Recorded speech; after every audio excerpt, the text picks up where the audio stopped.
The Fu family's wedding procession was like a black centipede, winding its way into the mountain village where Sun Yin had lived for 20 years. Villagers crowded the roadside, pointing fingers at the Rolls-Royce Phantom. The car door opened, and a pair of polished leather shoes stepped onto the muddy ground. The Su family butler frowned, covering his nose with a handkerchief. "Eldest miss, please." The disdain in his tone was unconcealed. Sun Yin stood in front of her teetering earthen house, her body still damp with dew from gathering herbs that morning. She had just pulled a drowning child back from the gates of death. The warmth of silver needles still lingered on her fingertips. "Wait for me to pack my medical kit." "No need," the butler interrupted her. "The Fu family has everything." Sun Yin looked back at the small village that had raised her. In the morning light, smoke curled from chimneys, resembling a faded ink wash painting. She knew that once she left, she would never return. The wedding felt more like a funeral. Inside the Fu manor, glasses clinked and guests were dressed in finery, yet they all wore expressions of anticipating a spectacle. Sun Yin wore a priceless wedding dress, looking like a carefully packaged sacrifice. When she saw Fu Qingyu in the wheelchair, she finally understood why the Su family had been willing to bring her back. The man was emaciated out of shape. The expensive formal were hung loosely on his frame, and his complexion was as ashen as a dying man's. Only his deep-set eyes retained a trace of sharp light, like the final stubbornness of a dying beast. The priest's blessing was interrupted by a fit of violent coughing. Fu Qingyu suddenly pitched forward, spraying dark red blood onto Sun Yin's snow-white wedding dress, looking like red plum blossoms blooming in the snow. The scene instantly turned into chaos. "Qingyu! Qingyu!" Mother Fu's scream pierced the air. The family doctor, Qin Lang, strode forward quickly, placing his fingers on Fu Qingyu's neck, his expression growing darker. "Mr. Fu, the pulse is almost gone." This sentence was like a death sentence. Mother Fu fainted on the spot. Guests whispered amongst themselves, and some were already preparing words of condolence. Amidst the chaos, Sun Yin tore off her heavy veil. She knelt beside Fu Qingyu, placing her cool fingers on his pale wrist. "What are you doing?" The butler moved to pull her away. "If you want him dead, keep stopping me." Her voice was soft, yet it sliced through the noise like a scalpel. In that moment, she was no longer a puppet to be manipulated, but a deity controlling life and death. The pulse was deep, faint, and nearly extinct, like leaking water in a ruined house. This was a critical sign of heat toxins invading the pericardium. Silver needles slid from her sleeve. The 3-inch-long filiform needles glinted coldly under the lights. The first needle pierced the philtrum, the second entered the inner wrist, and the third pointed straight at the center of the chest. Her movements were fluid and natural, as if she had practiced them thousands of times. Under everyone's incredulous gaze, Fu Qingyu let out a painful groan and slowly opened his eyes. Dead silence shrouded the entire wedding venue. Sun Yin looked up, meeting Qin Lang's shocked gaze. "Anong Yohuang Wan, dissolved in water for nasal feeding. Shengmai injection for intravenous drip." Her voice was calm to the point of cruelty, as if she wasn't the one who had just brought the dead back to life. When she tried to wipe the blood from Fu Qingyu's lips, the man used his newly recovered strength to turn his head and avoid her touch. "Get out!" His voice was weak, but his eyes were like blades dipped in poison. Sun Yin was neither angry nor annoyed. Instead, she leaned down close to his ear, at an angle unseen by the crowd. She curled her lips and spoke in a voice only the two of them could hear. "Your life belongs to me now.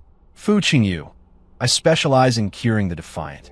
Fu Qingyu's pupils constricted sharply.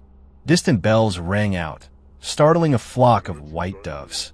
Sun Yin stood in the messy wedding venue, the blood on her dress looking like a blooming red spider lily. She knew that this war had only just begun. 2.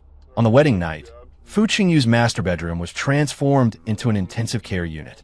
The rhythmic ticking of various precision medical instruments replaced the festive decorations. Dr. Qin Lang, guarding the bedside, stood up immediately upon seeing Sun Yin enter, his attitude respectful. "Mrs. Fu." This title made Sun Yin pause slightly. She looked at the man still unconscious on the bed, His breathing was much more steady, but a shadow of death still hovered between his brows. "How is his pulse?" she asked. Qin Lang reported immediately. "It's stronger than before, but still very weak. Per your instructions, the Anong Yohuang Wan has been administered." Sun Yin walked to the bed and reached out to check his pulse. "Wait!" A cold voice came from the doorway.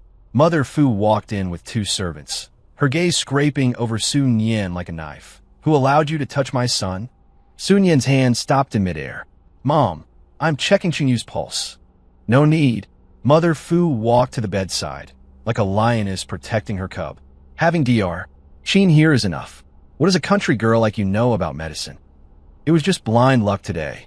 Qin Lang opened his mouth to speak, but stopped. Sun Yin slowly withdrew her hand. Looking at the unease and wariness hidden deep in Mother Fu's eyes, she suddenly understood. This noble woman didn't mistrust her medical skills. Rather, she was afraid that Sun Yin really had the power to control Fu Qingyu's life and death. "Very well." Sun Yin was unexpectedly compliant. "I'll take my leave now."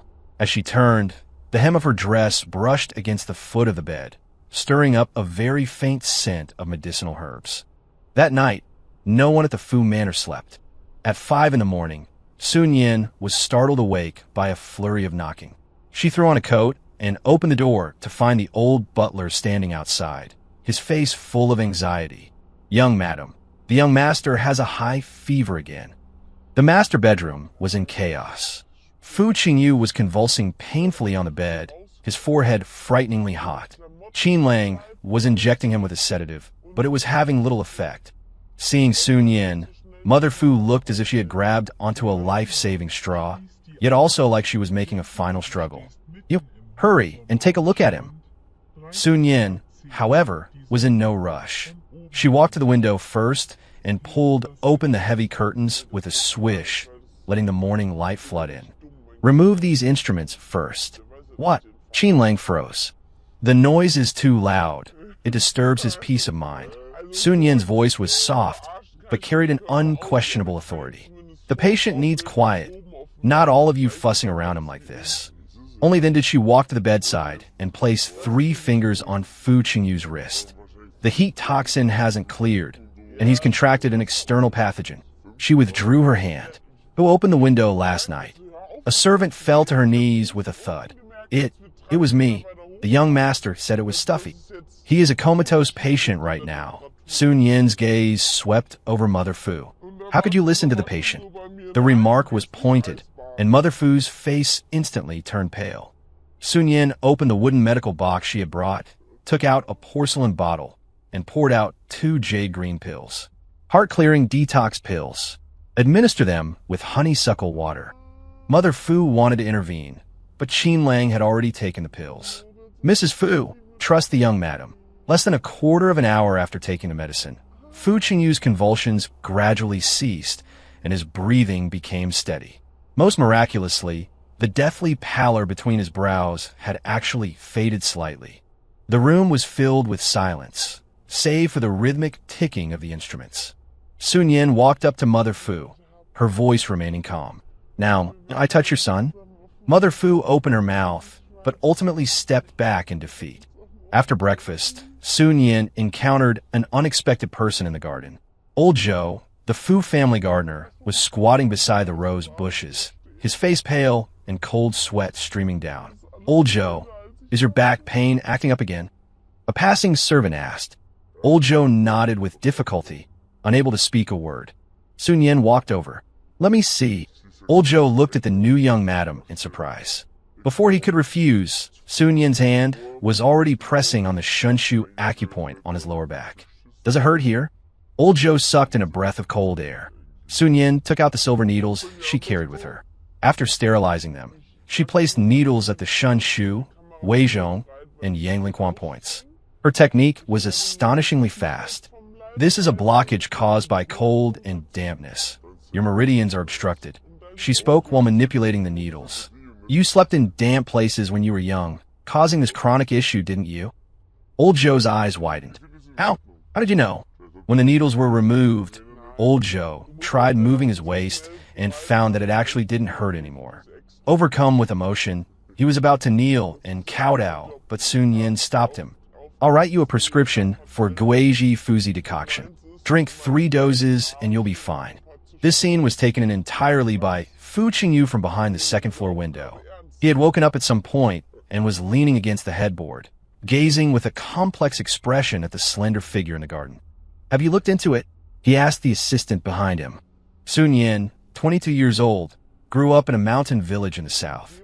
Her foster parents are ordinary farmers, but she studied medicine with the village's old Chinese medicine doctor since childhood. It's said she has cured quite a few intractable diseases. Fu Qingyu narrowed his eyes. In the garden, Sun Yin seemed to sense something and suddenly looked up. Their gazes met in midair. One weak but sharp, the other calm yet resilient. Sun Yin nodded slightly, then turned and left, the hem of her white clothes swaying gently in the morning breeze. Fu Qingyu touched his still weak wrist, where the warmth of her fingertips seemed to linger. Specializing in treating the unconvinced, he repeated her words from yesterday in a low voice, his lips curving into a very faint arc. Interesting. Outside the window, the morning sun was just right. A dying orchid quietly sprouted a new bud in the morning light. Fu Qingyu's high fever had subsided, but he remained weak. He leaned against the headboard, brows furrowed tight as he looked at the bowl of dark brown medicinal soup Sun Yin had brought. "Take it away." Sun Yin remained unmoved, extending the bowl another half-inch forward. "Drink it." The bitter smell of medicine permeated the air, and the confrontation between the two was silent yet intense. Standing to the side, Qin Lang held his breath, not daring to make a sound. "I said take it away." Fu Qingyu's voice was as cold as ice. Sun Yin suddenly smiled. She placed the medicine bowl on the nightstand, turned, and took out an oil paper packet from her medical kit. Inside were several pieces of amber-colored rock sugar. Afraid of the bitterness? She picked up a piece of sugar, her tone like she was coaxing a child. "Eat a piece after drinking the medicine, and it won't be bitter anymore." Fu Qingyu's expression instantly turned grim. He had never been treated like this in his entire life. "Who do you think you're talking to?" "To a patient who refuses to take his medicine." Sun Yin met his sullen gaze without flinching. "Fu Qingyu, I saved your life. Until you are fully recovered, you have to listen to me." Qin Lang drew in a sharp breath. He had never seen anyone dare to speak to Fu Qingyu like that. Unexpectedly, after a moment of silence, Fu Qingyu actually reached out and picked up the bowl. He stared at the dark brown liquid for a long while before draining it in one gulp. The bitterness made him furrow his brows tight. Sun Yin timely held the rock sugar to his lips. Fu Qingyu hesitated for a split second, then opened his mouth to take it. The sweetness spread through his mouth, diluting the bitterness. "Starting tomorrow, I'll add honey to the medicine." Sun Yin packed away the empty bowl, her tone as casual as if she were commenting on the nice weather. She turned to leave, but was stopped by Fu Qingyu. "Sit down." He pointed to the chair beside the bed. "I have something to ask you." In the study, Fu Qingyu's assistant was reporting the investigation results. Sun Yin indeed cured many difficult cases in the village. The most famous was the village chief's chronic leg rheumatism. He had been bedridden for 3 years, but after 2 months of her acupuncture, he could walk again. Fu Qingyu's fingers tapped lightly on the desk. "Go on." But her foster parents didn't treat her well. It said she slept in the woodshed from a young age and often went hungry. What's strange is that the villagers respected her greatly. Anyone who fell ill would go to her. "Respected?" Fu Qingyu raised an eyebrow. "Yes." And the assistant hesitated. She seemed to have foreseen her own fate. Before leaving the village, she distributed all her medicinal herbs to the villagers and even said she wouldn't be coming back. Fu Qingyu looked out the window. The Fu estate was brightly lit in the night, yet the lights could not penetrate the depth in his eyes. The next morning, Sun Yin was gathering dew in the garden. This was her daily routine. Morning dew, when added to medicine, had the effect of clearing the mind and improving vision. Old Joe watched from afar, not daring to disturb her. Since her treatment last time, his back pain had not returned, and he was completely won over by this young madam. "What is the young madam doing?" a new servant asked curiously. "Collecting a medicinal primer." Old Joe lowered his voice. "Young madam's medical skills are like this." He gave a thumbs up. These words reached Fu Qingyu's ears word for word. He stood before the floor-to-ceiling window in the study, watching Sun Yin carefully collect dew from the petals into a porcelain bottle. The morning light gilded her with a golden edge. In that moment, she looked too beautiful to be mortal. Mr. Fu, the assistant pushed the door open, his expression grave. The Lin Group has made a move. They contacted that German medical equipment company before we could. Fu Qingyu's eyes suddenly turned cold. The Lin family was the Fu family's biggest rival in the business world. Now that he was critically ill, they were unscrupulously encroaching on the Fu family's market share. Prepare the car. I'm going to the office. But your health. I won't die, Fu Qingyu said coldly. An hour later, in the top-floor conference room of the Fu Group, the atmosphere was heavy enough to freeze. The executives looked at the pale-faced Fu Qingyu at the head of the table, not daring to breathe loudly. So, you just watched helplessly as the Lin Group stole our partner? Fu Qingyu's voice was soft, yet it sent a shiver down everyone's spine. The marketing director braced himself to explain the conditions offered by the Lin Group were far more generous than ours. Before he could finish, the conference room door was pushed open. Sun Yin stood in the doorway, holding a thermos container.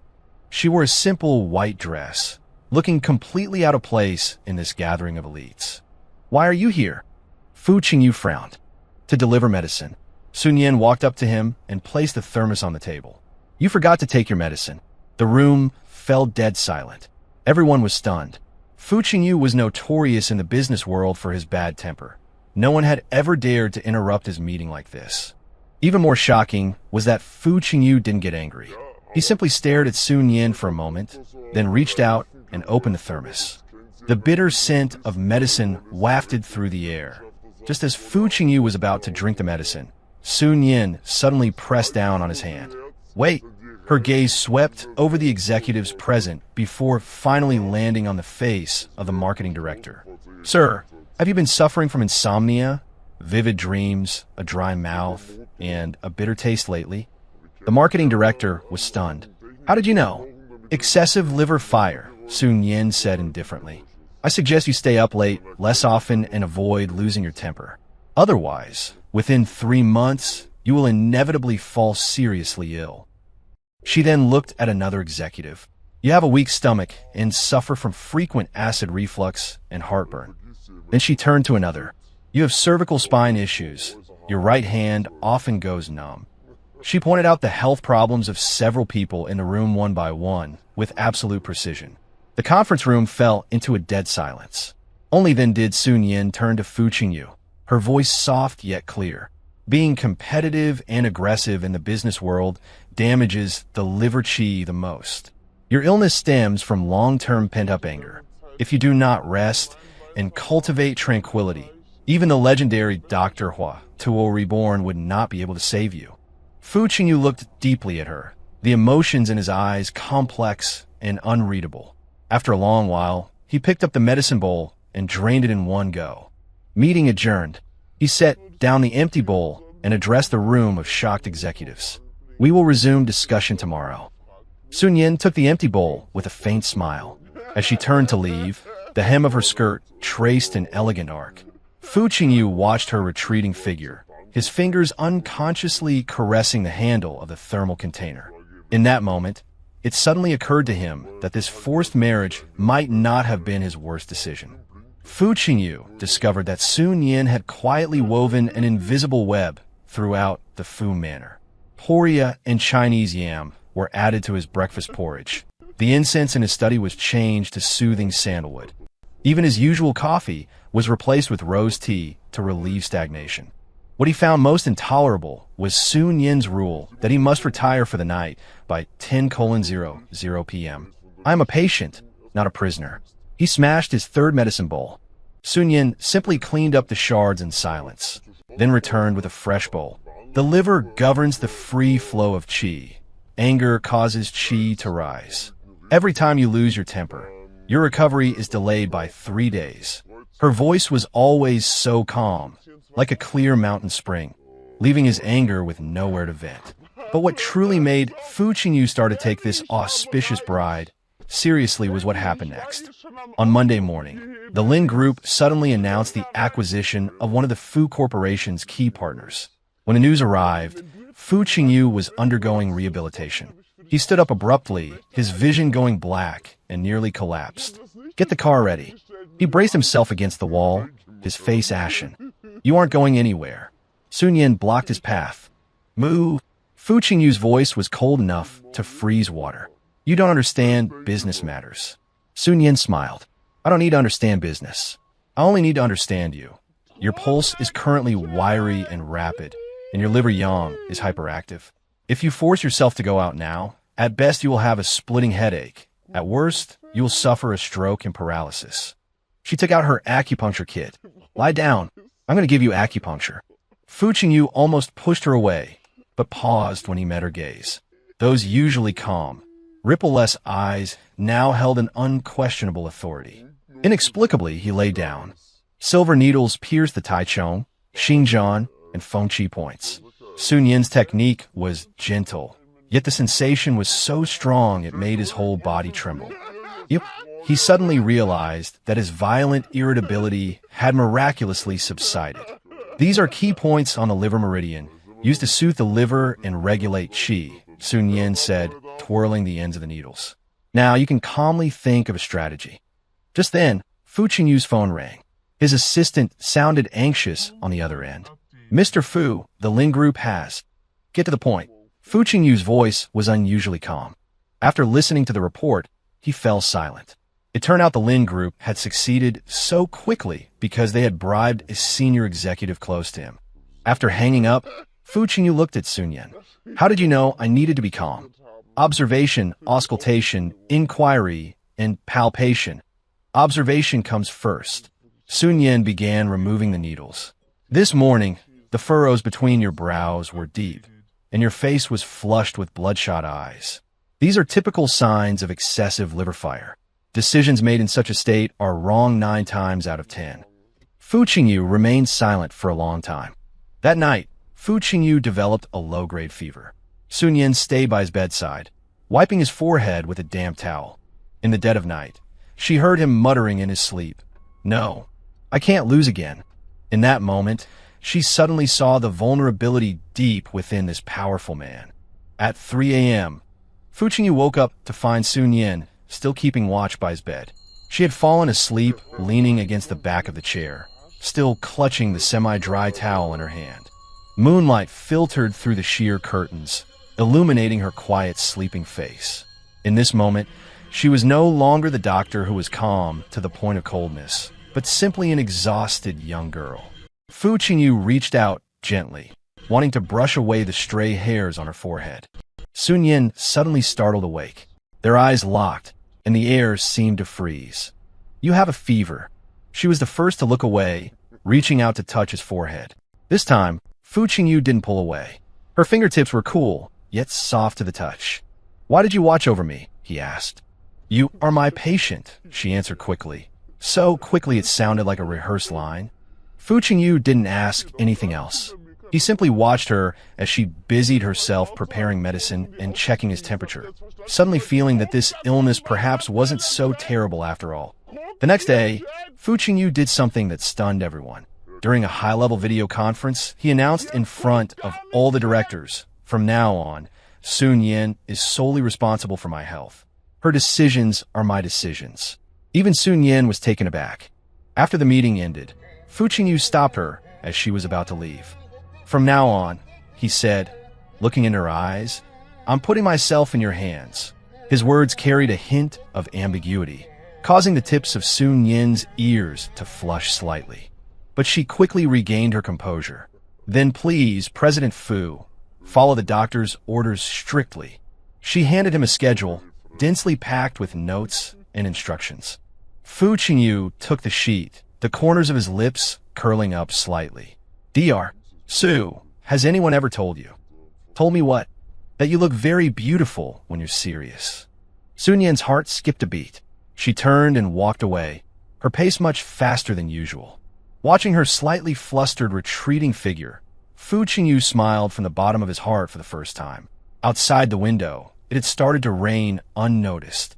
A rose bush, once beaten down by the wind and rain, was standing tall again under the gardener's meticulous care. Just like him. Fu Qingyu's speed of recovery shocked everyone. In less than 2 weeks, he could walk unassisted for half an hour, and color had returned to his pale face. Qin Lang looked at the latest medical report, marveling repeatedly. President Fu, all your indicators are improving. This is simply a medical miracle. Fu Qingyu's gaze, however, followed Sun Yan, who was drying medicinal herbs on the terrace. In the morning light, she carefully turned over the angelica root in the bamboo sieve, her movements as gentle as if she were caressing an infant. It's not a miracle, he said faintly. It's her medical skill. The protectiveness in his tone made Qin Lang pause for a moment. But beneath the calm, undercurrents were surging. During lunch, Fu Qingyu received a phone call. As he listened, his expression gradually darkened. Understood. He hung up the phone, his fingers unconsciously tapping on the table, a sign that he was about to lose his temper. Sun Yan put down her chopsticks and studied his face closely. Your liver fire is flaring up again. What happened? For once, Fu Qingyu didn't refuse to share. The Lin Group is pulling tricks again. They bribed the deputy chief engineer of the R&D department and stole the core data for our new drug. That deputy chief engineer, Sun Yan asked suddenly, is he short a bit on the heavy side, with a mole at the tip of his left eyebrow? Fu Qingyu was stunned. How did you know? I saw him once when I went to the company to deliver medicine. Sun Yan spoke calmly. His complexion was dull and stagnant, and the sides of his nose were red, a typical brandy nose physiognomy. People with these features are often greedy for pleasure, weak-willed, and easily tempted. Fu Qingyu looked at her deeply. You understand face reading, too? Traditional Chinese medicine relies on observation, olfactory examination, inquiry, and palpation. Observation naturally includes reading facial features. She stood up, filled a bowl with mung bean soup, and placed it in front of him. Cool down your internal heat first. This situation might not be irretrievable. That afternoon, Sun Yan did something unexpected. She had the butler invite the deputy chief engineer's wife over. The woman entered with a guarded expression, but froze when she saw the tea and snacks Sun Yan had prepared. They were all specialties from her hometown. Mrs. Wang, I heard you haven't been sleeping well lately. Sun Yan handed her a cup of soothing tea. I specially blended some herbs for you. Drinking a cup before bed should help. Mrs. Wang took the teacup, her expression complex. What did the young madam want to see me about? I just wanted to ask something, Sun Yan said gently. Has your husband been coming home late, often recently, smelling of perfume? Mrs. Wang's face paled instantly. Sun Yan gently placed her hand over Mrs. Wang's. Women shouldn't make life difficult for other women. I only want to remind you that once you go down the wrong path, there is no turning back. She handed her a sachet. The herbs inside will help soothe the nerves and aid sleep. I hope both you and your husband can get a good night's rest. When Mrs. Wang left, her steps were somewhat unsteady. That evening, Fu Qingyu received a mysterious phone call. After listening, he remained silent for a long time before going to Sun Yan's pharmacy. She was grinding medicinal herbs, the air filled with a complex herbal fragrance. Deputy Chief Engineer Wang has turned himself in. Fu Qingyu leaned against the doorframe. He handed over all the evidence and testified against the Lin Group. Sun Yan didn't even look up. Isn't that a good thing? Did you do it? He asked. How did you know he would turn himself in? Sun Yan finally paused what she was doing. I didn't do anything. I merely told his wife some facts. As for why he turned himself in, she turned around, her gaze clear and bright. What is a man whose body has been hollowed out by wine and women fear the most? Fu Qingyu seemed to come to a realization. I studied his features. The bridge of his nose was collapsed, and there was darkness beneath his eyes, signs of a short life. Sun Yan continued in a calm tone. People like that cherish their lives above all else. When he learned he didn't have long to live, he naturally made the choice that was most beneficial to himself. Fu Qingyu took a few steps closer. The scent of medicinal herbs grew stronger. He suddenly noticed that under the light, Sun Yan's eyes took on a translucent amber hue, reminiscent of aged medicinal herbs. Who exactly are you? He asked softly. How would a girl from the countryside knows so much. Sun Yin lowered her gaze and continued grinding the herbs. I'm just a doctor. Late that night, Fu Qingyu was in his study reviewing surveillance footage. On the screen, Vice Chief Engineer Wang's wife left the Fu residence and went straight to the company to find her husband. The two had a fierce argument in his office, during which Mrs. Wang suddenly fainted. When the ambulance arrived, Vice Chief Engineer Wang knelt on the floor, weeping like a child. Fu Qingyu turned off the monitor and made a call. Check Vice Chief Engineer Wang's medical report from today. The results came back quickly.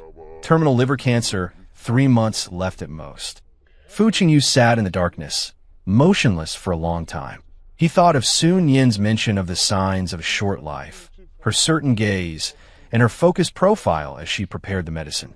This nominal wife of his was like the most complex of medicinal ingredients, gentle on the surface, but possessing potent properties underneath, capable of saving lives, but also capable of causing harm. Suddenly, it began to rain outside. Fu Qingyu walked to the window and saw that the light in the pharmacy was still on. Amidst the rain, that light appeared warm and steadfast, like the solitary star in a dark night. He picked up an umbrella and walked out. Lin Weiwei's arrival was like a stone cast into a lake, shattering the peace that had settled over the Fu estate for days. Wearing the latest seasonal Chanel suit and balancing on 4-inch heels, her perfume arrived before she did. Upon seeing Sun Yin arranging flowers in the living room, she looked her up and down, her red lips curving into a smile of undisguised mockery. So, you're the bride Qingyu brought in to ward off his bad luck. She emphasized the words ward off bad luck heavily. Sun Yin did not stop pruning the flower branches. She merely glanced at her faintly. Miss Lin has a sallow complexion and pale lips, signs of a deficiency in both qi and blood. I suggest you consume fewer cold drinks and drink more red date and longan tea. The smile froze on Lin Weiwei's face. News of this confrontation quickly reached Fu Qingyu's ears. You made Weiwei cry? He asked Sun Yin, his tone betraying no emotion. Sun Yin was preparing his afternoon herbal tea. She didn't look up as she replied, I was only doing my duty as a doctor. Her menstruation has been irregular for at least 3 years. If she doesn't treat it properly, it will affect her fertility in the future. Fu Qingyu fell silent for a moment. How do you know?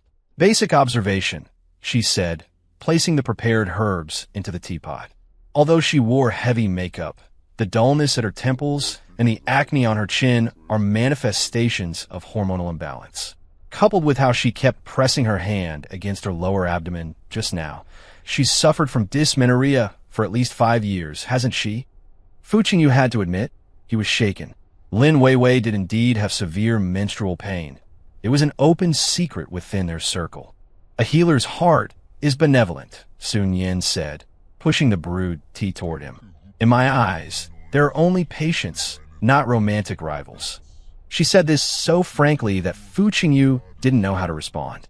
However, Lin Weiwei was not willing to give up. The next day, she returned, bringing a white-haired elder with her. Qingyu, this is Professor Zhang Jingming, a national master of traditional Chinese medicine. She introduced triumphantly.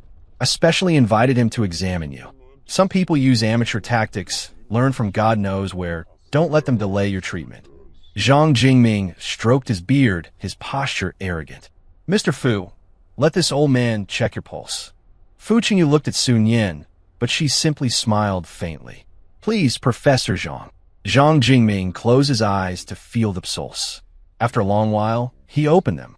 Mr. Fu, this is pathogenic heat trapped internally. You need a large dose of white tiger decoction added to ginseng soup to clear the heat and promote fluid production. The previous prescription was too mild. I fear it was treating the symptoms, but not the root cause. Everyone looked at Sun Yin. She, however, walked unhurriedly up to Zhang Jingming. Professor Zhang, have you been experiencing heart palpitations, insomnia, and night sweats recently? Zhang Jingming's expression changed slightly. What do you mean? Your left hand has been trembling slightly, and your voice lacks core strength. These are signs of heart deficiency, Sun Yin said in a calm tone. If I'm not mistaken, you have been taking Emperor of Heaven's heart tonifying pellets recently, but with poor results. Zhang Jingming's beard quivered. How did you know? Because you prescribed the wrong medicine. Sun Yan's voice was clear and firm. The Emperor of Heaven's heart-nourishing pill nourishes yin and blood to calm the spirit. It suits those with heart and kidney deficiency. However, your condition stems from liver stagnation manifesting as fire, which disturbs the spirit. You should take Danji Xiaoyao powder instead. She turned, wrote down a prescription, and handed it to Zhang Jingming. Try this prescription. You will see results in 3 doses. Zhang Jingming took the prescription. The more he read, the wider his eyes grew. Finally, he stood up and bowed deeply to Sun Yan. Listening to your words is worth more than 10 years of study. It is I who lack proficiency in the arts of healing. This scene drained the color from Lin Weiwei's face. That night, Fu Qingyu's condition suddenly relapsed. He developed a high fever, his consciousness blurred, and he rambled deliriously. Qin Lang paced around anxiously, completely at a loss for what to do. After checking his pulse, Sun Yan's expression changed abruptly. This pulse is wrong. She suddenly looked out the window. Who came to the pharmacy today? The servant answered tremblingly. This afternoon, Miss Lin said she wanted to learn how to make soup and stayed in the pharmacy for a while. Sun Yan walked quickly into the pharmacy. After carefully inspecting the medicinal herbs, her hand paused as she picked up a packet of cassia twigs. What is it? Fu Qingyu asked weakly. The cassia twigs have been swapped for cinnamon bark. Sun Yan's voice was as cold as ice. Your current condition requires inducing sweat to release the exterior, which calls for cassia twigs. But cinnamon bark is extremely hot in nature. Using it on your condition, where the heat toxin hasn't yet cleared, is like pouring oil on a fire. The room fell into dead silence. Fu Qingyu's gaze turned thoroughly cold. Get Lin Weiwei over here. His voice was soft, yet it made one shudder. When Lin Weiwei arrived, she tried to deny it, but faced with the evidence Sun Yan presented, she finally broke down and cried. Brother Qingyu, I just didn't want to watch you be bewitched by this woman. Get out. Fu Qingyu closed his eyes. From now on, never step foot in the Fu home again. After Lin Weiwei was taken away, Fu Qingyu looked at Sun Yan, who was preparing medicine. You saved me again. Sun Yan handed him the prepared medicine. A healer's duty. Just duty. He grasped her wrist. No selfish motives at all. Her pulse beat against his fingertips, rapid and strong. I do, she admitted frankly. If you die, I'll be a widow. That would be a huge loss. Fu Qingyu chuckled low. This was the first time Sun Yan had heard him laugh like that. Outside the window, a bright moon hung high. The clay pot on the medicine stove bubbled, and amidst the curling steam, for the first time, their gazes did not clash, but intertwined. The Lin Weiwei incident was like a sudden downpour. After it washed over them, the atmosphere in the Fu manor became subtle and tranquil. Fu Qingyu no longer showed any resistance to Sun Yan's medical orders. He took his medicine on time, cooperated with acupuncture, and even began eating according to the diet plan she created. But even more obvious than that was how his gaze began to linger on her figure for long periods. Early that morning, Sun Yan discovered a rosewood box in the pharmacy. Inside the box was a set of long-lost Bian stone needles, their bodies glowing with the warm luster of ancient jade. The attached card bore only 3 words, written in bold and vigorous strokes, to compensate you. She recognized this set of needles. She had seen illustrations of them in ancient TCM texts. It was said they were used by imperial physicians during the Ming Dynasty and had long been lost to history. She wondered how much effort Fu Qingyu had spent to find them. This is too valuable, she said while administering acupuncture to him. Fu Qingyu kept his eyes closed, feeling the subtle flow of qi as she inserted the needles. It doesn't compare to the number of times you've saved me. The silver needle pierced the Tanzhong acupoint on his chest, and he let out a muffled groan. Does it hurt? She asked. It's worth it. In the afternoon, Fu Qingyu handled official business in the study, while Sun Yan organized medical records nearby. After finishing a call, his brows knitted together. Another project has run into problems. Sun Yan looked up and scrutinized his complexion. Have you been staying up late again these past 2 days? There's a merger case that's very thorny. She stood up, walked to his side, and brooking no refusal, pressed her fingers to his wrist. After taking his pulse for a moment, her brows furrowed slightly. Liver stagnation turning into fire, deficiency of both heart and spleen. If this continues, all previous treatments will be wasted. Rarely did Fu Qingyu not retort. He simply rubbed the space between his eyebrows. This deal is very important to the Fu Corporation. Sun Yin was silent for a moment, then suddenly asked, "Is it that plot of land in the south of the city?" Fu Qingyu looked at her in surprise. "How did you know? Last time I went to the company, I heard the executives discussing it." Her tone was calm. "The feng shui of that land has issues." Feng shui. Fu Qingyu laughed involuntarily. "You understand even that. Traditional Chinese medicine emphasizes the correspondence between heaven and humanity.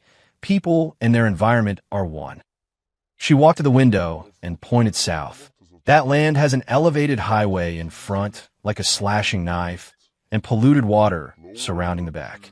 It is a typical pattern of Shachi rushing the heart. Building a commercial center in such a place will inevitably breed disputes and gossip, leading to financial loss and harm to people." Fu Qingyu's expression turned serious. "Go on."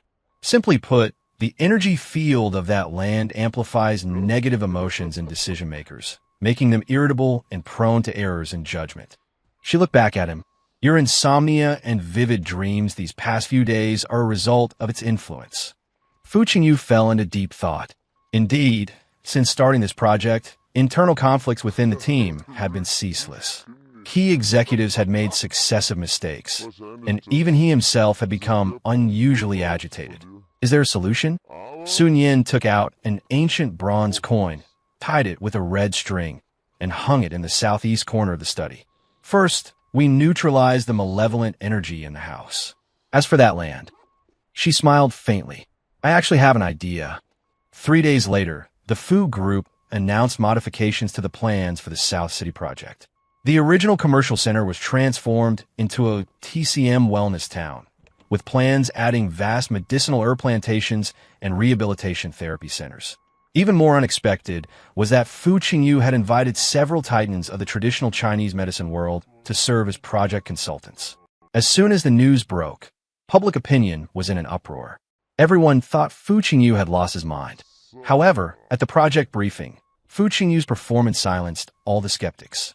He not only detailed the project's business model, but also spoke about TCM wellness concepts with authoritative familiarity. When reporters asked difficult questions, he could even accurately describe the properties, flavors, and meridian tropes of various medicinal herbs. "Mr. Fu, since when did you know so much about Chinese medicine?" a familiar reporter teased. Fu Qingyu cast his gaze toward a corner of the audience, his eyes unconsciously softening. "I received guidance from an expert." In that corner, Sun Yin, wearing a simple white suit, was looking down and taking notes. Sunlight spilled over her through the glass dome, gilding her with a golden edge. At the celebration banquet that night, Fu Qingyu toasted Sun Yin for the first time. "Thank you." His eyes were deep, not just for this project. Sun Yin substituted tea for wine and smiled slightly. "It was your own decisiveness." "No," he shook his head. "You made me realize that sometimes the greatest strength isn't meeting force with force, but going with the flow." He took a step closer, his voice low. "Just like what you did to me." They were close enough to feel each other's breath. Sun Yin could smell the faint scent of medicinal herbs on him, the scent of the calming sachet she had blended for him. "I used your method," he continued. "With the Lin family, I didn't engage in a head-on confrontation. Instead, I cut off their capital chain, without wasting a single soldier. The supreme art of war is to subdue the enemy without fighting.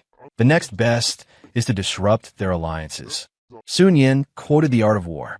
"Treating a disease is like commanding troops. Using medicine is like deploying soldiers. Business warfare is the same." Fu Qingyu looked deeply at her. "Sun Yin, how many more surprises do you have that I don't know about?" Just then, Qin Lang hurried over and whispered a few words in Fu Qingyu's ear. Fu Qingyu's expression instantly became grave. "What's wrong?" Sun Yin asked. He was silent for a moment before speaking slowly. "Lin Weiwei committed suicide."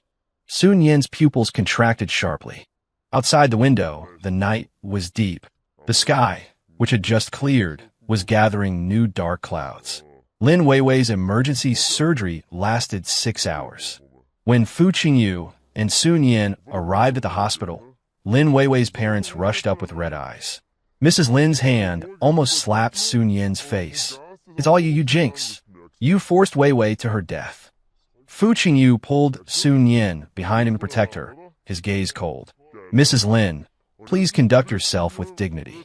"Dignity?" Mr. Lin gritted his teeth.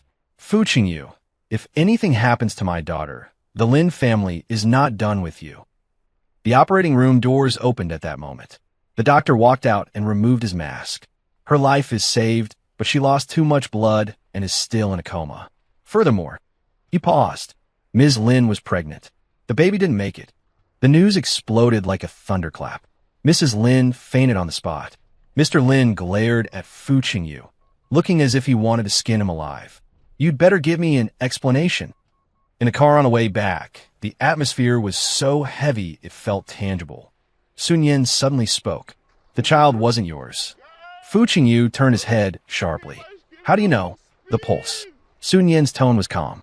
"I checked her pulse when she came to the Fu residence last time. She wasn't pregnant then.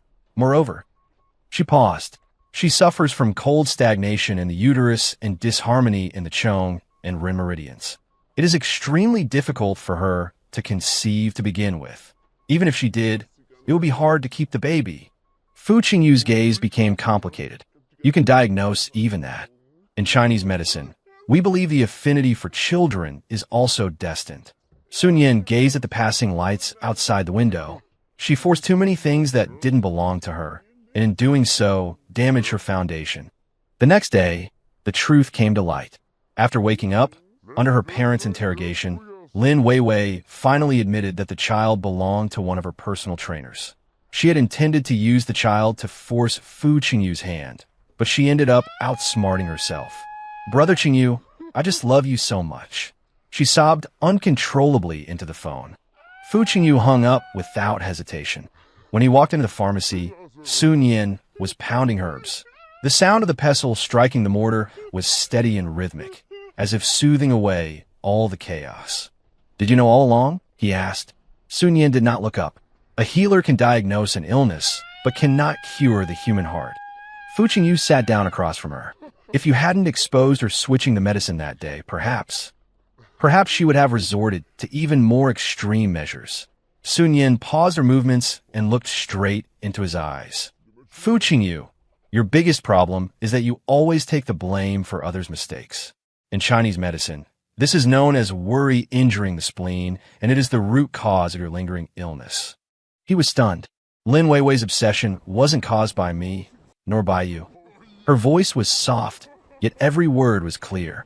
She chose this path herself. That night, Fu Qingyu developed a high fever.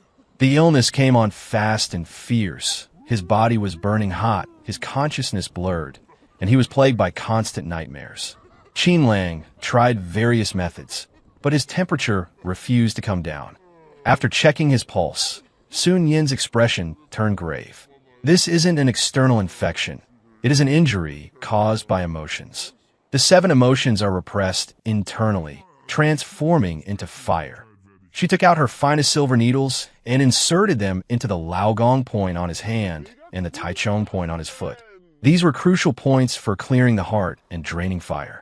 As soon as the needles pierced his skin, Fu Qingyu began to tremble violently, large beads of cold sweat seeping from his forehead.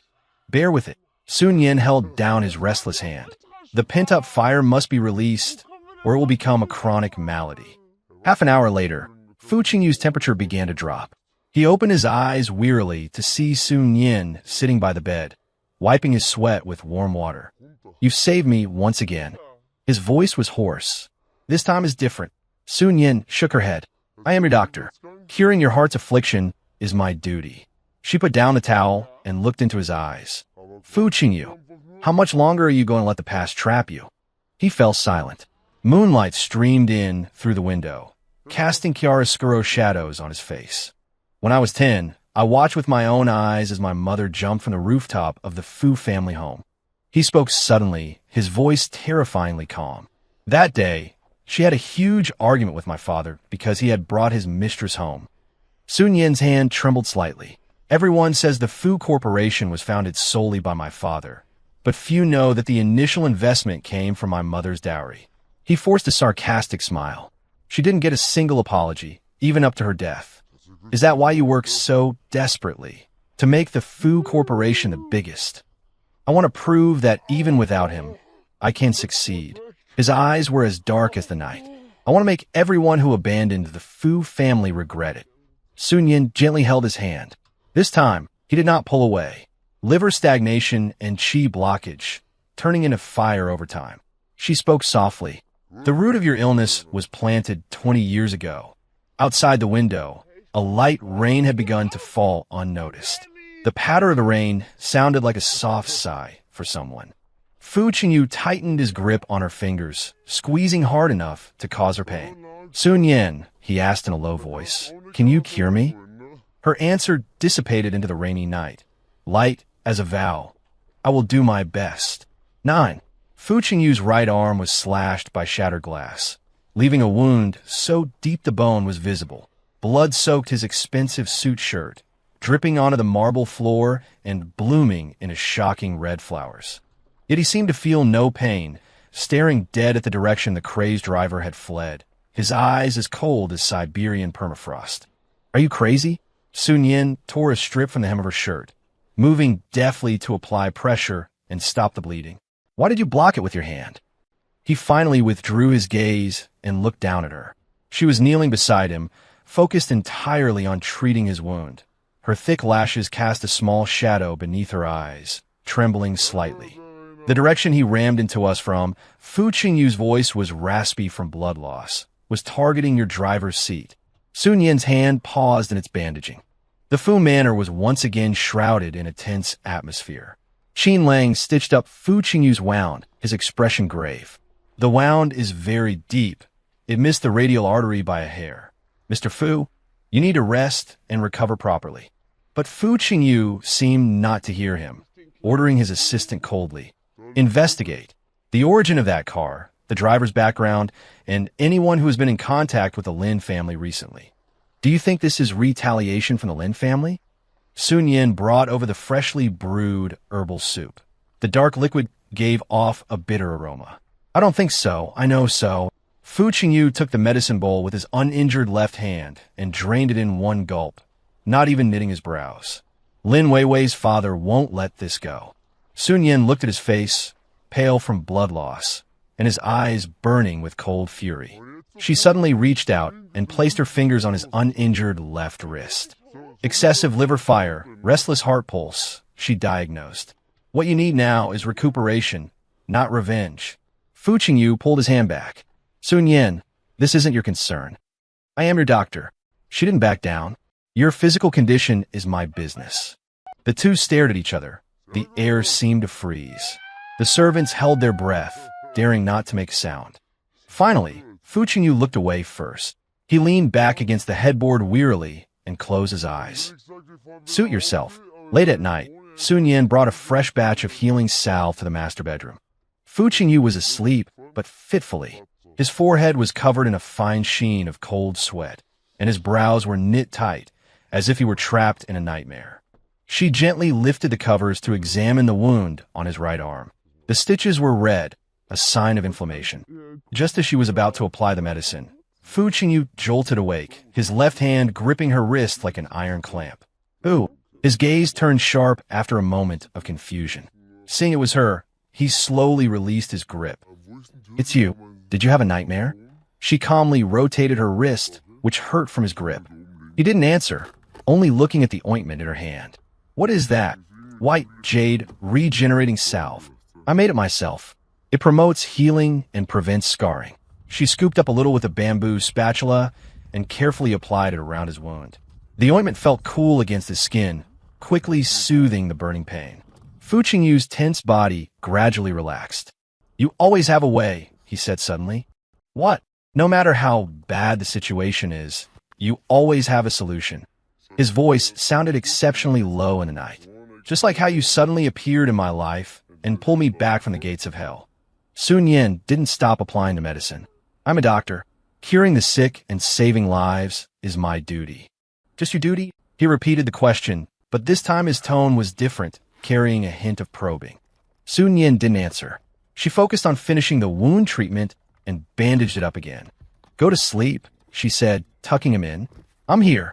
She didn't leave. Instead, she sat on the chair by the bed, picked up a medical book, and read quietly by the light of the bedside lamp.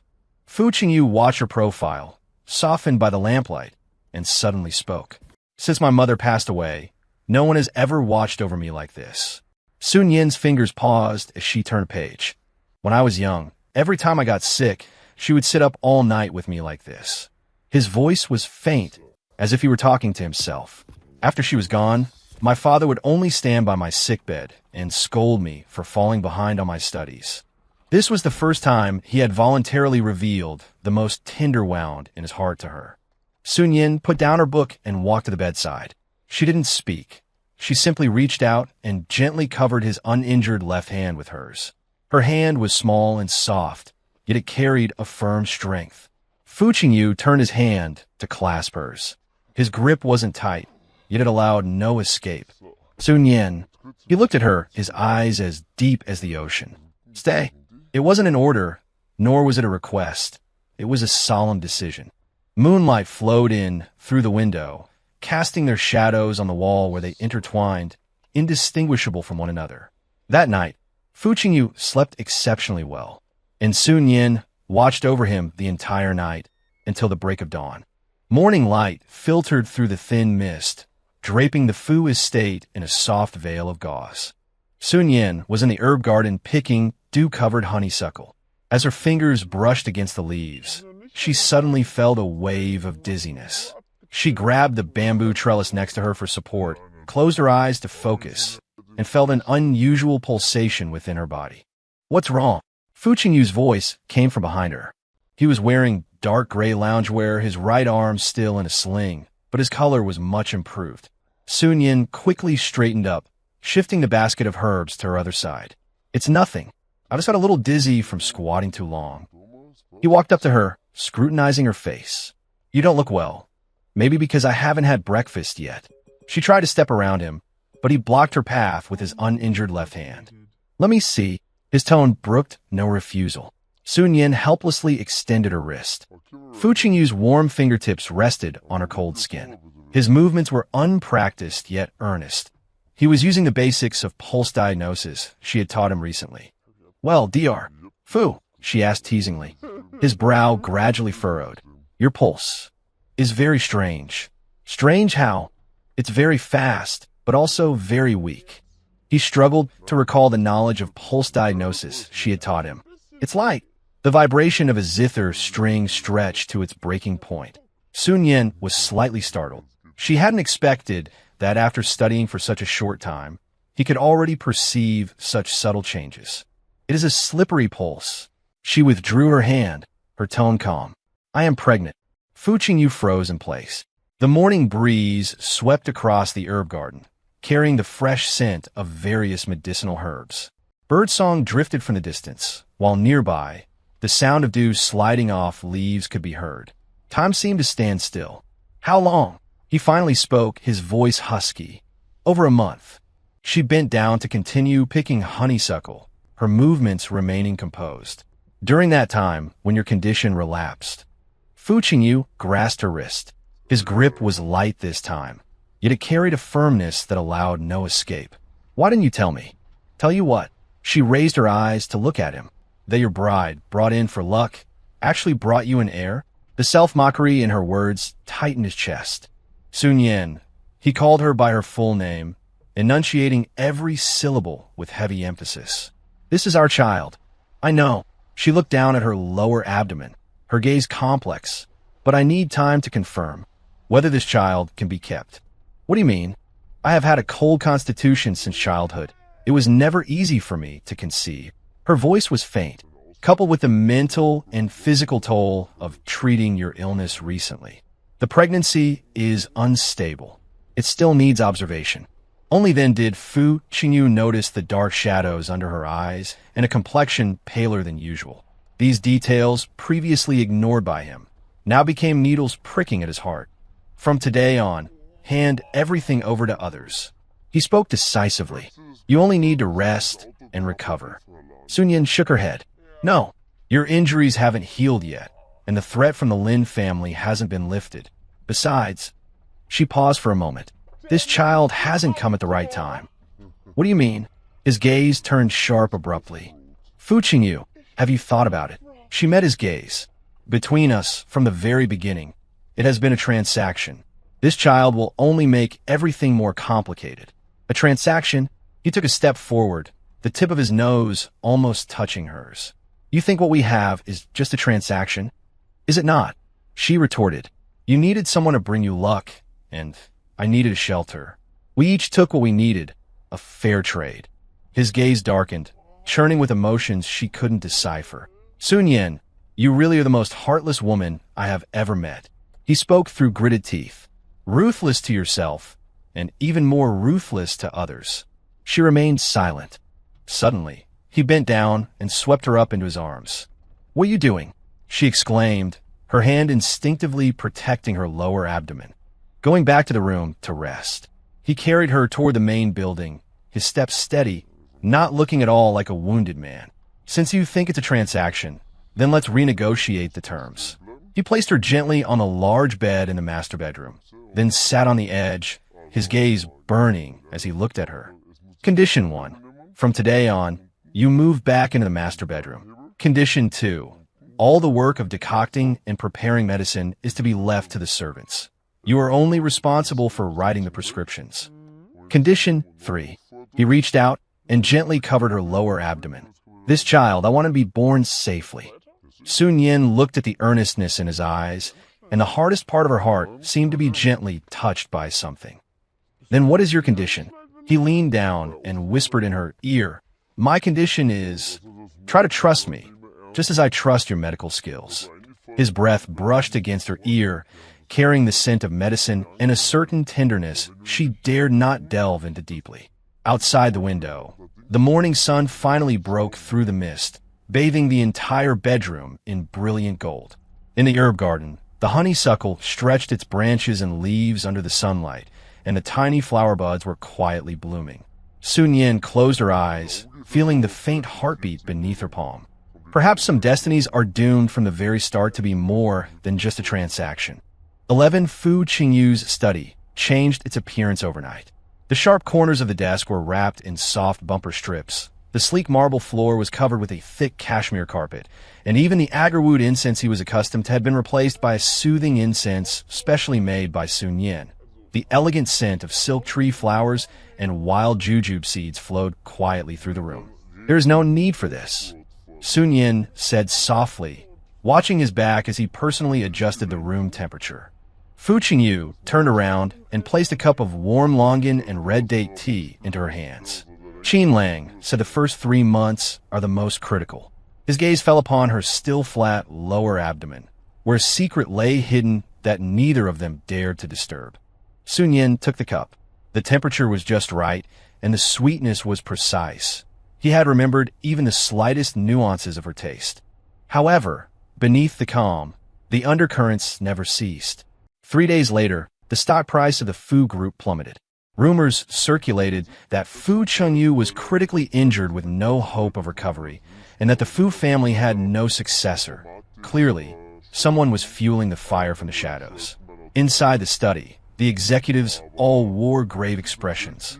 The Lin family has joined forces with several investment banks to short our stock, the CFO reported, his voice trembling. Fu Qingyu sat at the head of the table, his right arm still in a sling, his expression terrifyingly calm. And several partners for the South City project have proposed terminating their contracts. They said they're concerned that President Fu's health renders him unfit to lead the project. Amidst the silence, Sun Yin gently pushed the door open. Carrying a bowl of freshly brewed medicine, she ignored the tense atmosphere in the room and walked straight to Fu Qingyu's side. It's time for your medicine. As Fu Qingyu took the bowl, his fingers inadvertently grazed hers. Though the contact was fleeting, she keenly perceived the chill in his fingertips, a typical symptom of liver stagnation and qi obstruction. That will be all for today, he suddenly told the executives. Proceed according to the original plan and ignore the rumors outside. The group looked at one another in dismay, but dared not ask questions, filing out one by one. As soon as the door closed, Fu Qingyu leaned back against his chair, eyes closed as he massaged his temples.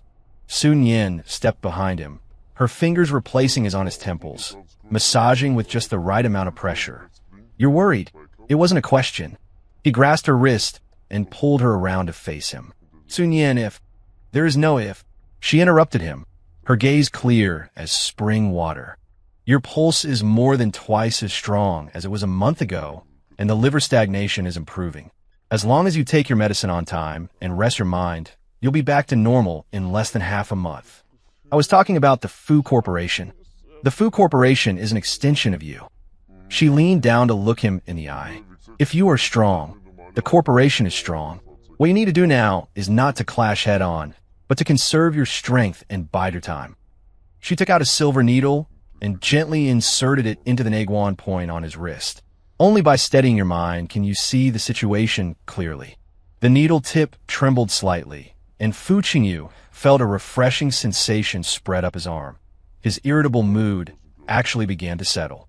That night, someone tampered with Sun Yin's fetal protection medicine. Had it not been for the habit she had developed over years of practicing medicine, always carefully smelling the medicine before taking it, she might have fallen into the trap.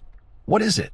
Fu Qingyu became instantly alert when he saw her holding the bowl without moving for a long time. Sun Yin held the bowl out to him. Smell this. He sniffed it carefully, and his expression changed abruptly. The smell is off. Someone added safflower. Her voice remained calm. The dosage isn't large, but it's enough to cause a miscarriage. Fu Qingyu stood up abruptly, his eyes filled with murderous intent. Investigate it. An hour later, the truth came to light. The poisoner was a new helper in the kitchen who had taken money from the Lin family and secretly added the ingredient while brewing the medicine. It was my oversight, Sun Yin said, looking at the helper kneeling and begging for mercy, her tone devoid of emotion. I forgot to tell them that pregnant women must avoid medicines that activate blood circulation and remove stasis. Fu Qingyu dialed the elder Mr. Lin directly. President Lin. His voice was as cold as tempered ice. You can come after me, Fu Qingyu, but touch my wife. He paused, every word landing with the weight of steel. And I will wipe the Lin family from the business world forever. There was a long silence on the other end before the line went dead. Fu Qingyu turned and pulled Sun Yin tightly into his arms. His arms trembled slightly from the exertion, as if he wanted to merge her into his very flesh and blood. I won't let anyone hurt you or the baby ever again, he whispered in her ear, sounding like a solemn vow. Feeling his violent heartbeat, Sun Yin suddenly realized this child was no longer just the product of a transaction. He was the deepest bond between them. The next day, Fu Qingyu gathered all the servants and announced publicly, from today on, Sun Yin is the sole mistress of the Fu household. Her command is my command. He looked at Sun Yin, his gaze more serious than ever before. That includes me. Sunlight streamed in through the French windows, gilding him with a golden edge. Sun Yin gazed at this once wild and unruly man who had now sheathed all his sharpness for her sake. She gently placed a hand on her lower abdomen, feeling the quiet changes occurring there. Perhaps this was fate's most miraculous arrangement, beginning with an absurd transaction, yet inadvertently planting the seeds of the truest love. In the dead of night, Fu Qingyu's hand gingerly covered her lower abdomen. Is he moving? His voice was so soft, as if afraid to disturb something. Sun Yin couldn't help but smile. It's only been 2 months. I can't feel it yet. Yet he did not give up. His palm remained gently pressed there, as if he could sense the little life growing within through her skin. I will protect both of you, he promised in the darkness, with everything I have. Sun Yin did not answer, but simply placed her hand gently over his. Beneath their overlapping palms lay a budding life and a sincerity just beginning to bloom. 12. The funeral for the Lin father and daughter took place on a gloomy, rainy morning. Fu Qingyu did not attend. Instead, he stood before the floor-to-ceiling window in his study, gazing toward the distant cemetery. Sun Yin draped a jacket over his shoulders, her fingers inadvertently brushing against the side of his neck. Stagnant heat in the liver meridian, blazing heart fire, she diagnosed softly. "You are angry. Shouldn't I be?" His voice was low. They were scheming right up to the moment they died. 3 days ago, Mr. Lin had died of sudden heart attack in the detention center. Forensic examination revealed it was caused by the long-term use of a drug that accelerated the heart rate. Upon learning of her father's death, Lin Weiwei had committed suicide by slashing her wrist with a piece of broken glass.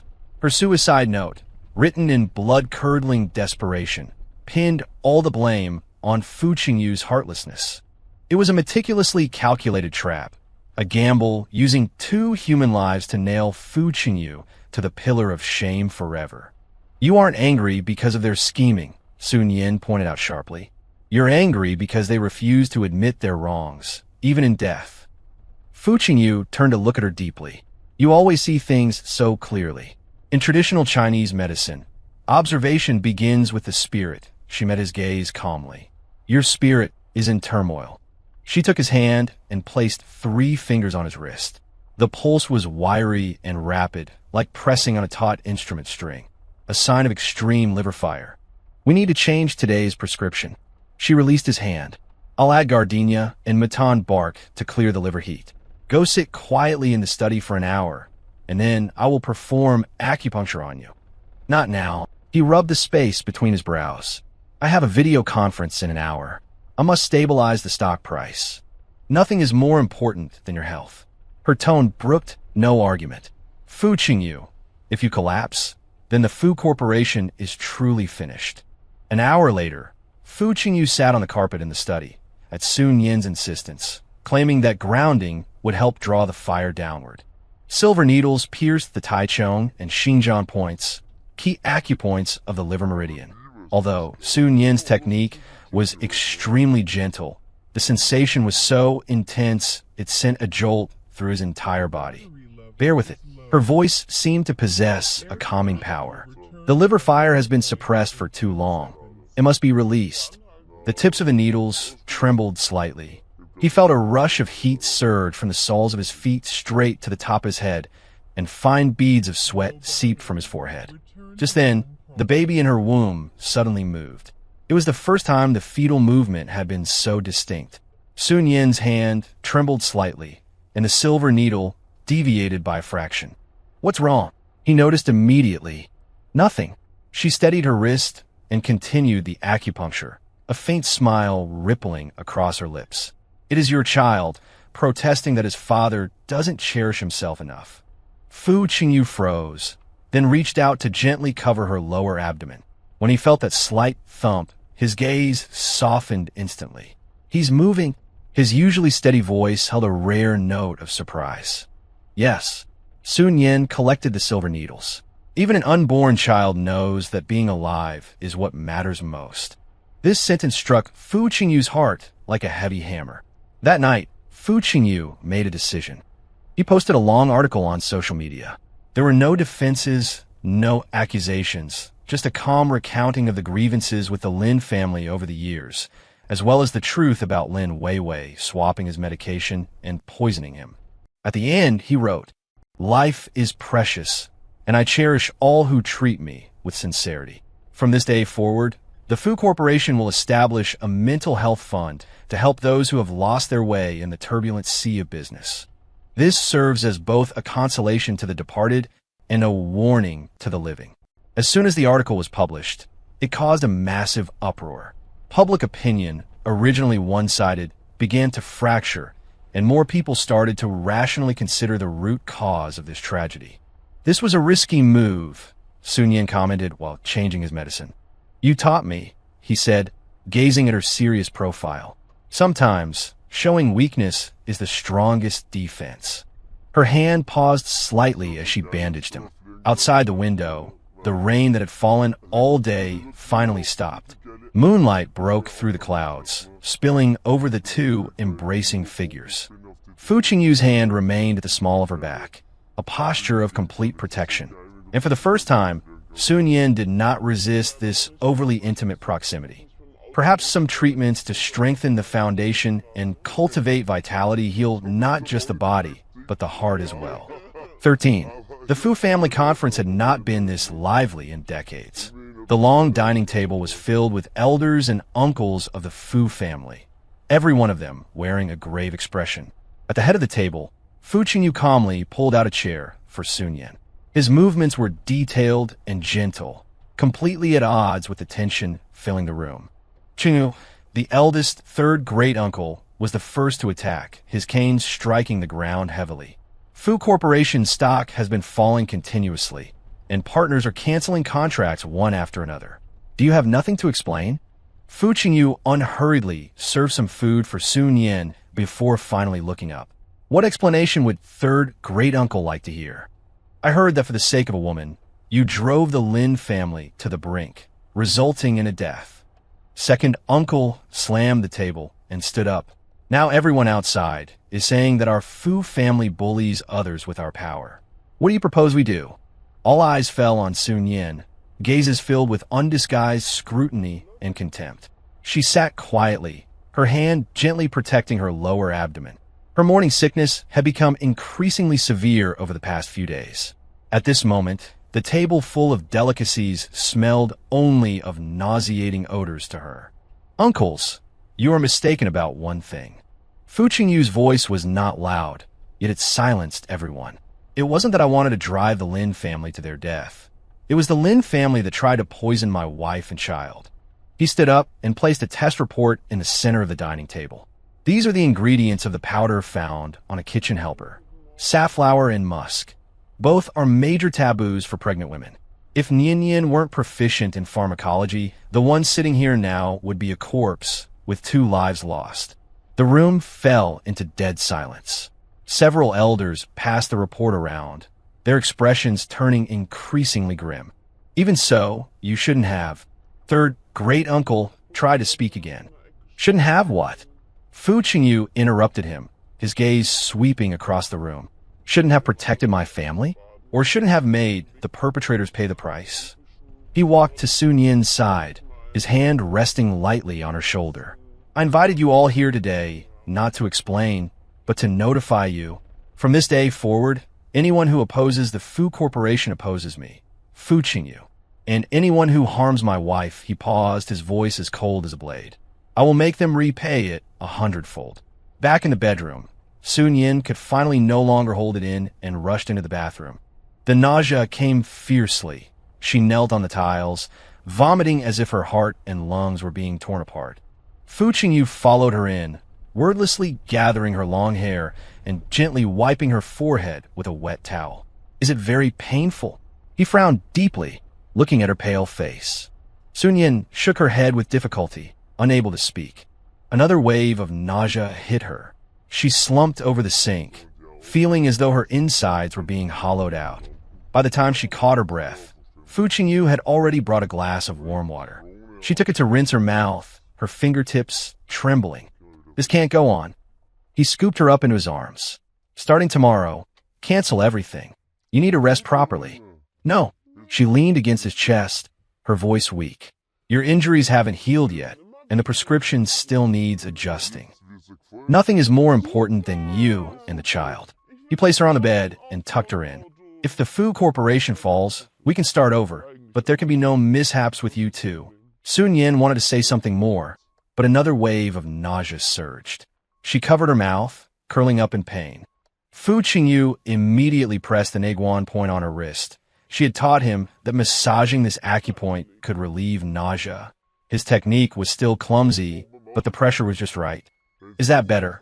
He asked, his voice holding a rare tension. Sun Yan nodded, surprised by his attentiveness. He had actually taken to heart the traditional Chinese medicine knowledge she had taught him these past few days. As the nausea gradually receded, she closed her eyes in exhaustion. Fu Qingyu did not leave, however. He sat by the bedside, continuing to massage her acupoints. When I was sick as a child, my mother used to watch over me like this, he suddenly said. After she left, no one cared whether I was in pain or not. Sun Yan opened her eyes and saw his lowered lashes casting faint shadows on his face. This man, who appeared invincible to outsiders, was revealing a rare moment of vulnerability. "I will care," she whispered. He looked up, his gaze deep. "Always. Always." The promise was heavy, so heavy that both fell silent. Only their clasped hands betrayed the emotions weighing on their hearts. Late at night, Sun Yan was awakened by a faint noise. She opened her eyes to see Fu Qingyu standing by the window, the moonlight stretching his shadow long across the floor. He held a document in his hand, his brow furrowed. "What's wrong?" She sat up. Hearing her voice, he turned and immediately walked to the bed. "Did I wake you? What happened?" He hesitated for a moment before handing the document to her. Several investors in the Changnan project had withdrawn their capital. Sun Yan scanned the document quickly, her expression growing solemn. The funding gap was too large. If it couldn't be filled in time, the entire project would be stranded. Is it because of the Lin family's influence? Not just that. Fu Qingyu rubbed the space between his eyebrows. Someone is manipulating things behind the scenes, trying to use this opportunity to swallow up the Fu Corporation. He sat down beside her, his voice heavy with fatigue. "I might really have to let you and the child live through some hard times." But Sun Yan smiled. Under Fu Qingyu's puzzled gaze, she threw back the covers, got out of bed, and retrieved a yellowed notebook from the bottom layer of the medicine chest. "This is a collection of prescriptions left by my master," she said, handing the notebook to him. "It contains several ancient formulas that are extremely effective for the suboptimal health conditions of modern people." Fu Qingyu opened the notebook. It was densely packed with various medical prescriptions. Some of the ingredients were things he had never even heard of. "You mean the Fu Group can pivot?" Sun Yan's gaze burned bright. "Since they want to besiege us in our traditional sectors, we will open up a new battlefield." She pointed to one of the formulas. "Take this clear heart and bright-eyed drink, for example. It works wonders for relieving eye strain. Which office worker doesn't need that nowadays?" She pointed to another. "And this spirit-calming sleep powder. It is safer than sleeping pills and has no side effects." A light gradually began to shine in Fu Qingyu's eyes. He put down the notebook and looked at her deeply. "You thought of this a long time ago. Since the first time you took a knife for me." She admitted it frankly. "I was thinking about how I could repay your devotion." Outside the window, the first light of dawn appeared. A new day was about to begin, and their lives were about to open a new chapter. Fu Qingyu reached out and gently pulled her into his arms. This embrace held no lust, only overwhelming cherish. "Sun Yan," he whispered in her ear, "meeting you is the greatest luck of my life." In the morning light, two hands clasped tightly together, and between them, a new life was quietly growing. The air in the top-floor conference room of the Fu Group seemed to freeze. Seated on both sides of the long table were 7 white-haired elders. They were the most senior directors of the Fu Group and veterans who had conquered the business world alongside Fu Qingyu's father. At this moment, these old men were staring at the PowerPoint on the projection screen with a gaze bordering on scrutiny. The title of the presentation was Fu Group Strategic Transformation Plan, Layout for Traditional Chinese Medicine and Comprehensive Health Industry. Nonsense. The eldest, Director Chun, slammed the table. The Fu Group deals in real estate, finance, and high-tech. Now you want to sell Chinese medicine? If word gets out, where will our dignity be? Another director, Director Li, pushed up his reading glasses. "Qingyu, we know you dote on your wife, but using the entire group to play house with her, isn't that a bit too trifling?" Fu Qingyu sat at the head of the table, his expression calm. The bandage on his injured right arm had been removed. Only a plaster specially formulated by Sun Yan remained on his wrist, emitting a faint medicinal fragrance. "Uncles," he spoke, his voice steady. "3 months ago, when I was lying in a hospital bed, waiting to die, where were all of you?" The conference room instantly fell silent. "It was the trifling matter you speak of that pulled me back from the gates of hell." His gaze swept across the room, and it was this playing house that stabilized the Fu Group's stock price after the Lin family incident. He signaled his assistant to distribute documents. "This is the market research report. Currently, over 70% of the domestic population is in a state of suboptimal health, and the incidence of sleep disorders is nearly 40%. This is a blue ocean market worth trillions." The directors flipped through the documents, their expressions softening slightly. though their doubts remained. Even so, we have neither the technology nor the experience. The technology is right here. The conference room door was pushed open, and Sun Yin walked in. She wore a simple white suit that cleverly concealed her slightly protruding abdomen.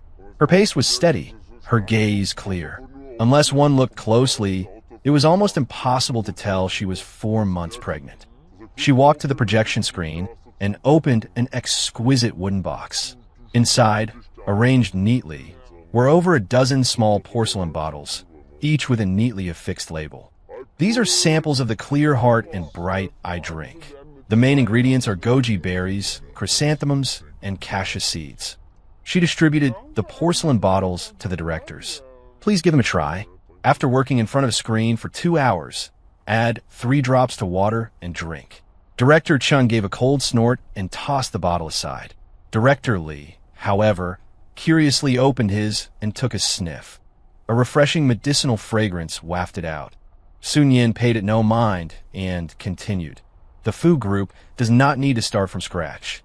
What we possess are resources that other pharmaceutical companies can only dream of. Commercial real estate across the country that can serve as experience stores, and a massive high-end client base that represents our precise target users. And she paused for a moment, her gaze firm. Truly effective formulas, and an operations team capable of maximizing the value of these formulas. Just then, Director Chun suddenly clutched his chest, his face turning pale. Medicine! My medicine! His trembling hand reached for his pocket, but he found nothing. The conference room instantly erupted into chaos.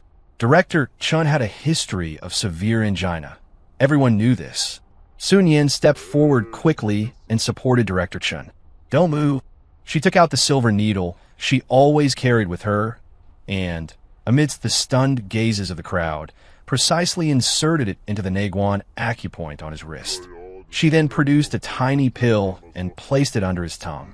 This is an improved formula of the instant cardio reliever pill. With added styrax and borneol, it takes effect even faster. Within moments, Director Chin's complexion began to return to normal, and his breathing stabilized. He looked at Sun Yin in disbelief, marveling at how the tightness in his chest had eased more quickly than ever before. What medicine is this? The Fu Group's upcoming second product, the Peace of Mind pill. Sun Yin put away her silver needle, her tone calm, specifically targeted at acute cardiovascular and cerebrovascular conditions. The room fell into dead silence. Every director had witnessed this miraculous scene with their own eyes. Fu Qingyu spoke up at the perfect moment. Now, does anyone still doubt our technology? The voting result was a foregone conclusion, passed unanimously. Back in the CEO's office, Fu Qingyu finally let his mask of composure drop. He helped Sun Yin sit on the sofa, then knelt on one knee and pressed his ear against her lower abdomen. Are you tired? His voice was filled with distress. Sun Yin shook her head gently, her fingers combing through his hair. It went smoother than I imagined. It was because you were well prepared. He looked up, his eyes holding a look of pride. Those old hardliners. I've never seen them convinced so quickly. She smiled faintly. It wasn't persuasion. It was letting them see the value with their own eyes.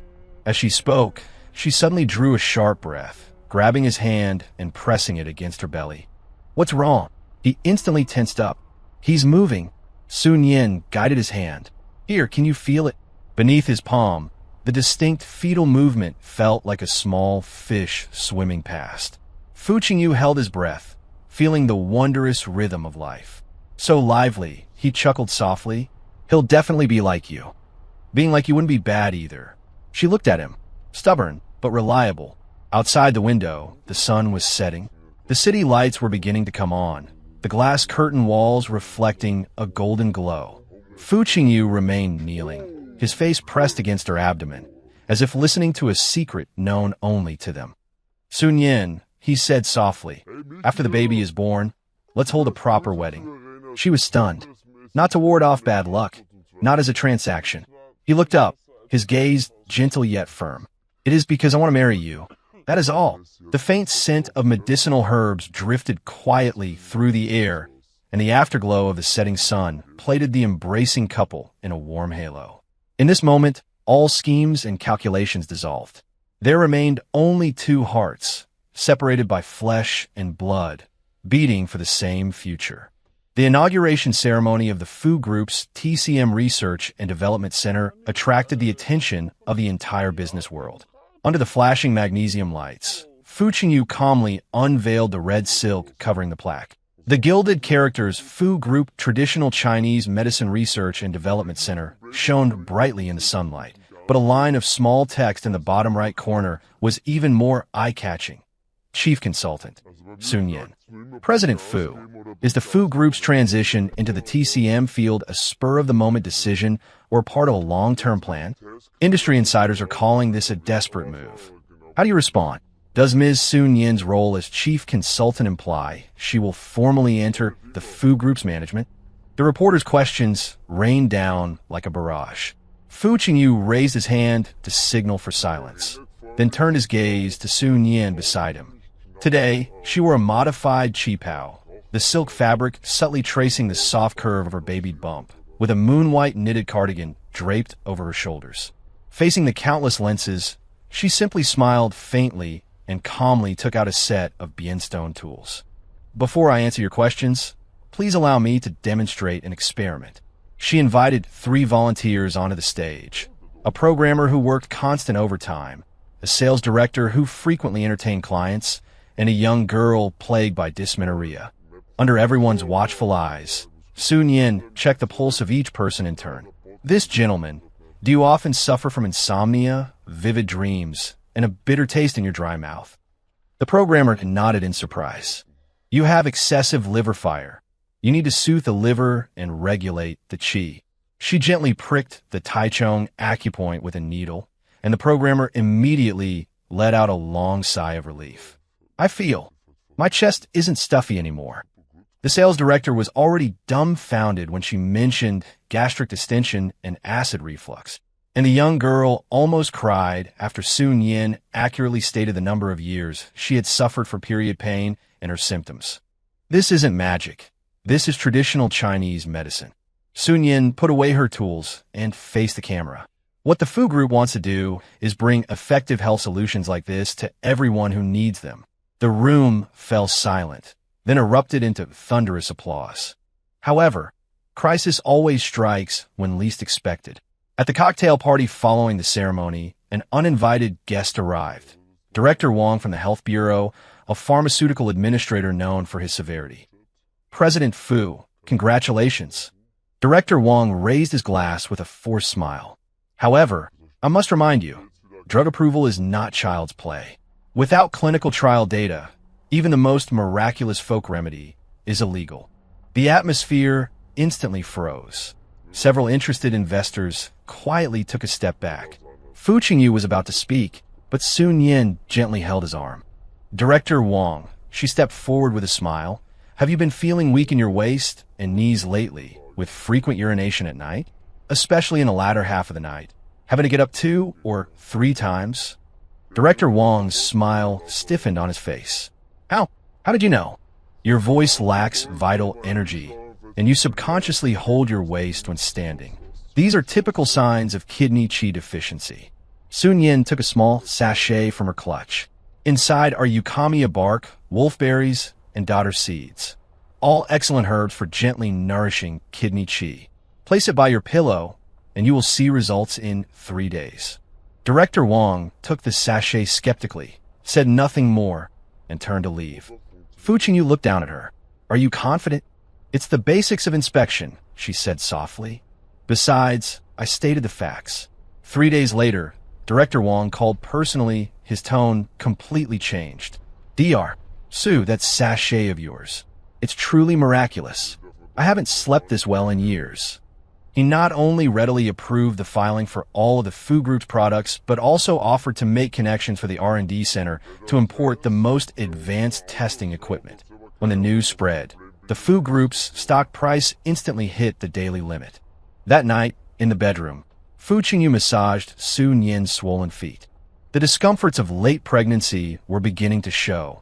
Her ankles were swollen and shiny. Does it hurt? His movements were incredibly gentle. Sun Yin leaned against the headboard, feeling the warm pressure of his palms, and gently shook her head. Moonlight spilled in through the window, draping the room in a soft silver veil. "Thank you for today," he suddenly said.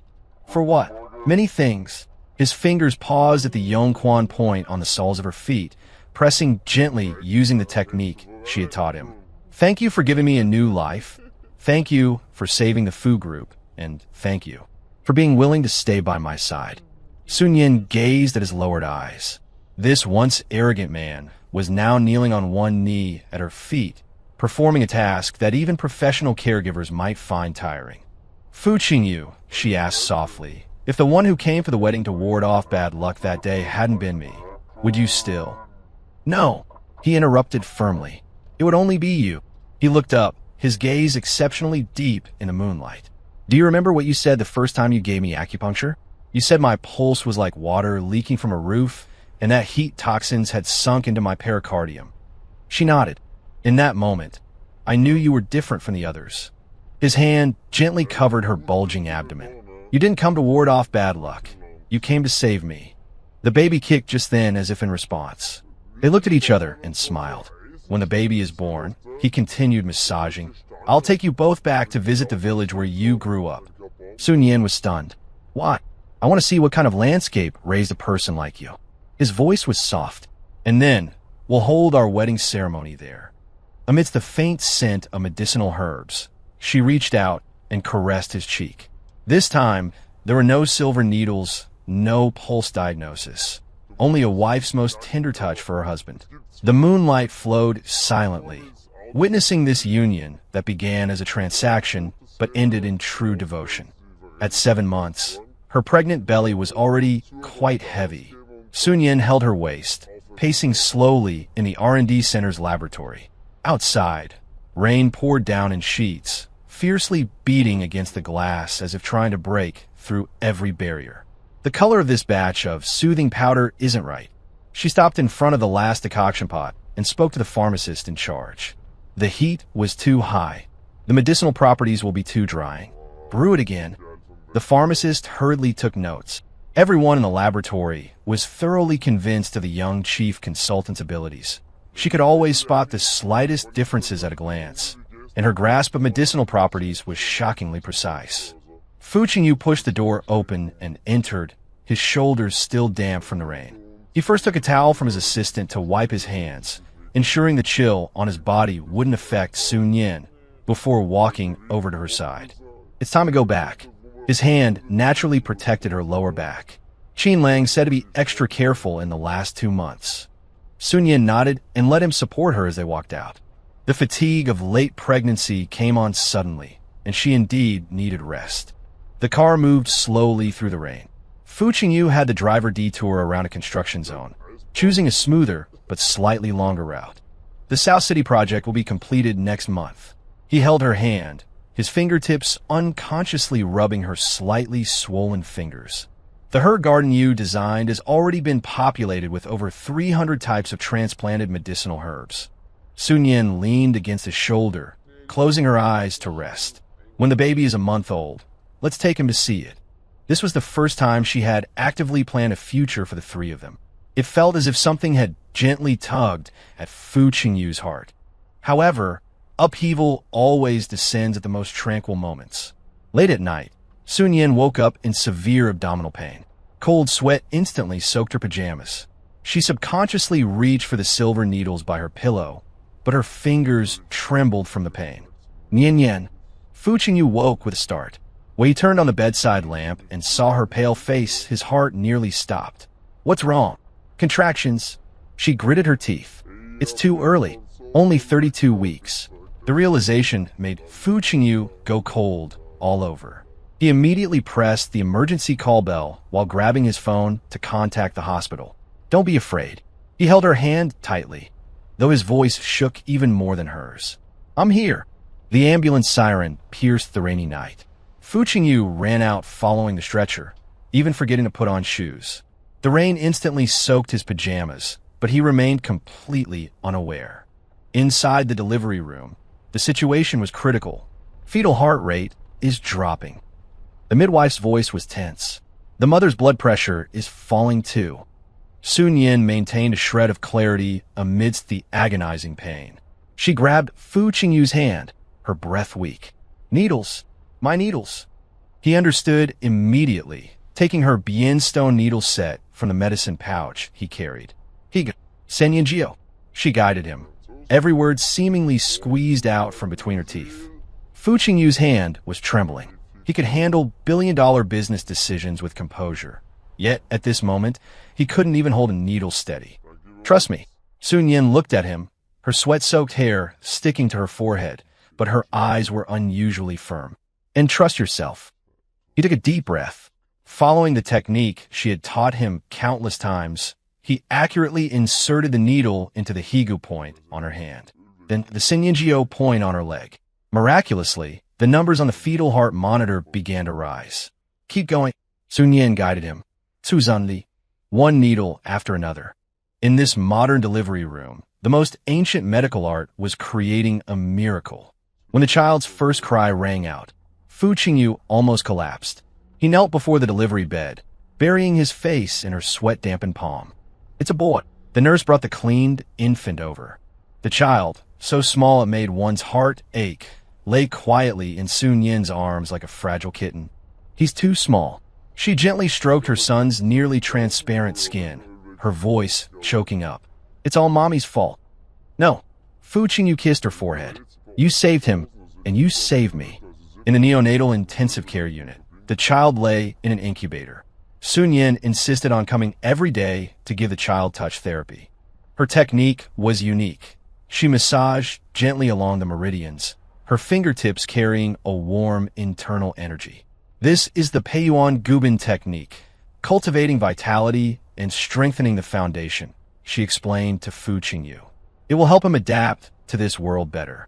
She would also place specially made medicine sachets next to the incubator. The herbs inside were carefully proportioned to calm the spirit and promote development. "You can treat even such a small child?" the head nurse asked in surprise. Traditional Chinese medicine knows no age limits. Sun Yin looked tenderly at her son. "It only distinguishes symptoms." Fu Qingyu stood to the side, watching his wife's focused profile.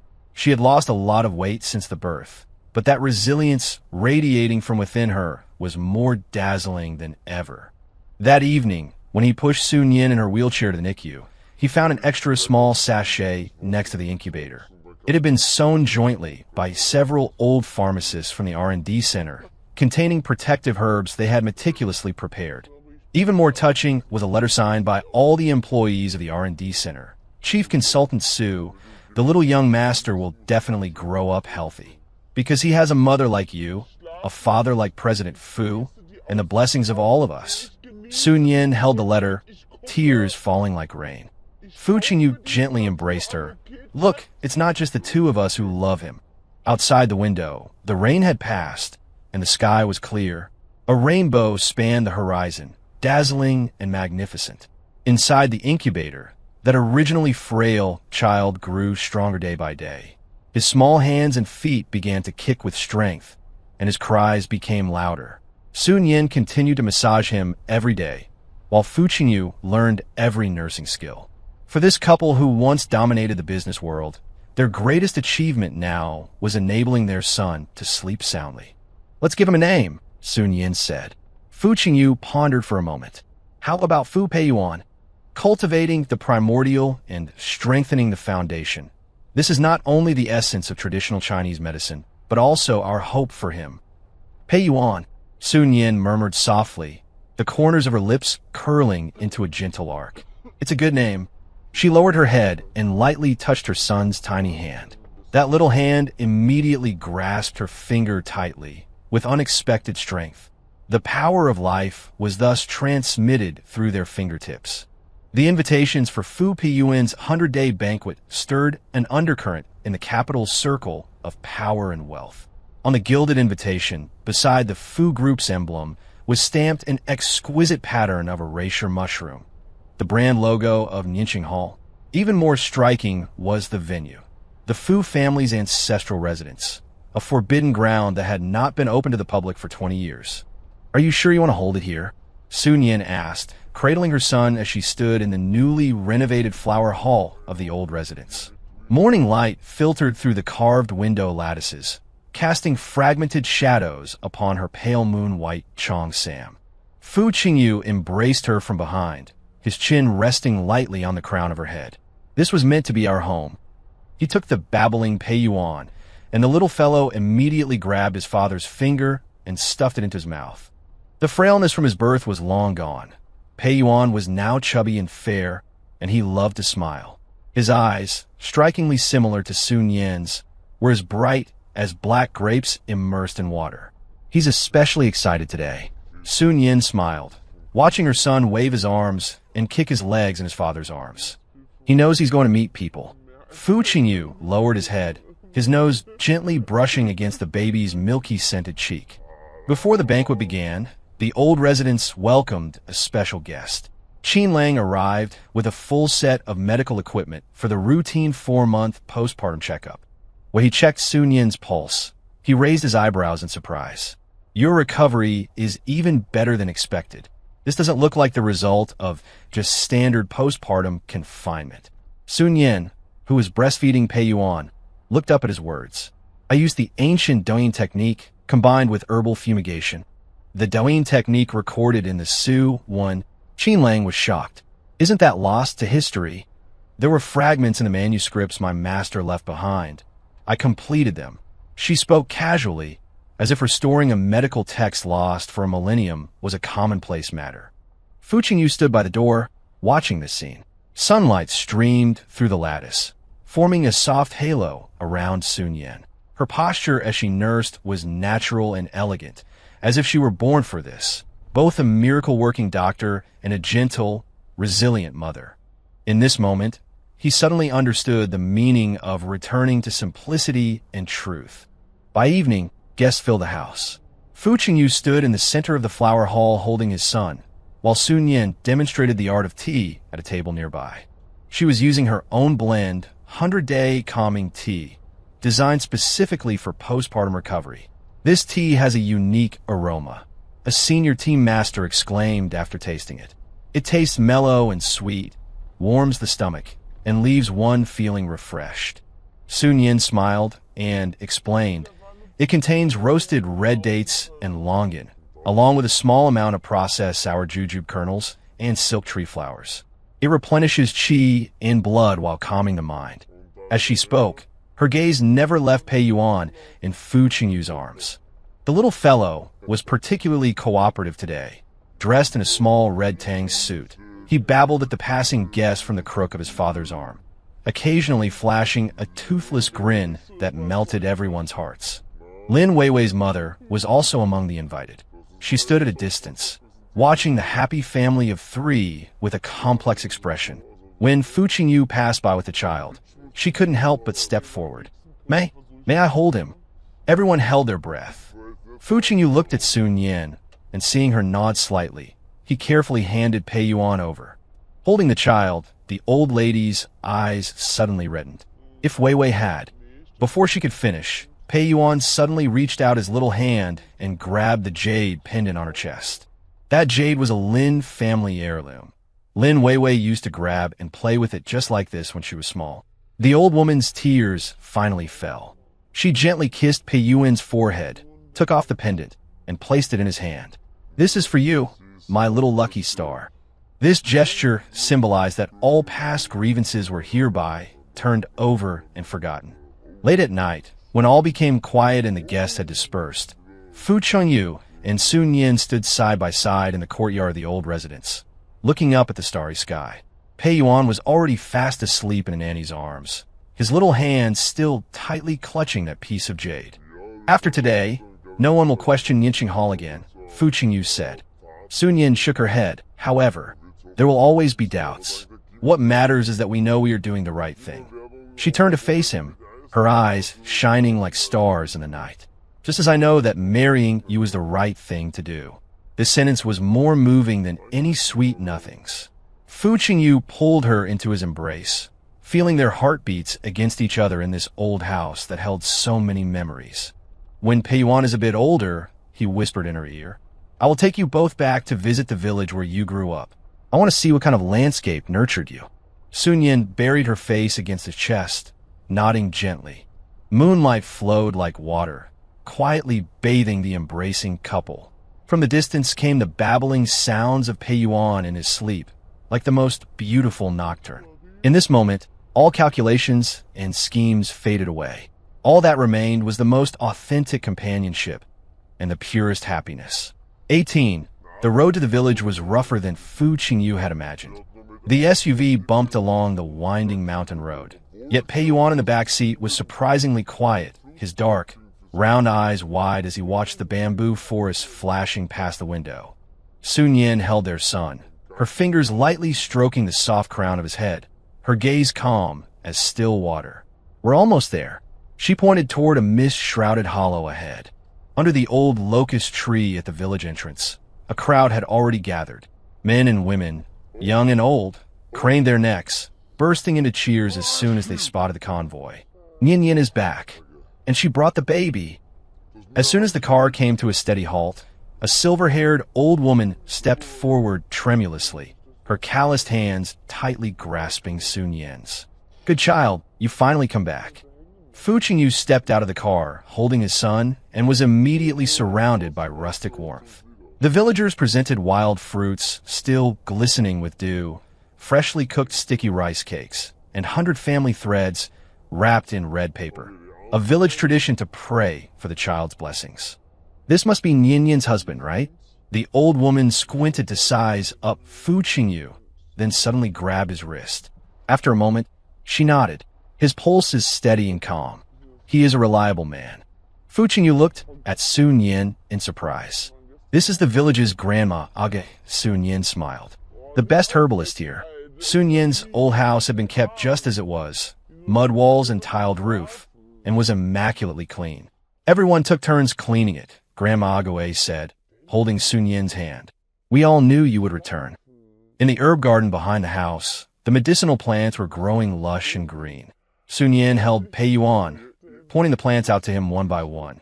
This is Hawtuinia. It clears heat and detoxifies. This is plantain. It helps with water retention. The little guy babbled, his small hands waving in the air. Fu Qingyu stood to the side, watching the mother and son. Sunlight filtered through the bamboo leaves, dappling Sun Yin's figure. She wore a simple cotton dress, her hair loosely pinned up, looking worlds apart from how she appeared at the Fu residence. Here, she was more relaxed, more authentic. I need to go somewhere. Sun Yin suddenly passed Pei Yuan into his arms and picked up her medical kit. Uncle Chun, the elderly ward over the hill, is coughing up blood. I'm going to take a look. Uncle Chin's home was deep in the mountains. The low earthen house was dark and damp. The old man lay on the bed, coughing as if he might vomit up his lungs. After checking his pulse, Sun Yin took out her silver needles. It's a lung abscess with built-up fluid, she explained as she administered the needles. I need to drain the pus and detoxify the system. Fu Qingyu stood by the door holding his son, watching his wife's focused profile. The silver needles seemed to come alive at her fingertips, trembling slightly with her movements. Within a quarter of an hour, the old man's coughing had largely subsided. Nian, Uncle Chan said, tears streaming down his weathered face. If it weren't for you, these old bones would have long ago. Sun Yin gently shook her head and wrote out a prescription. Take the medicine on time, and you'll be fine in half a month. The sun was setting by the time they made their return trip.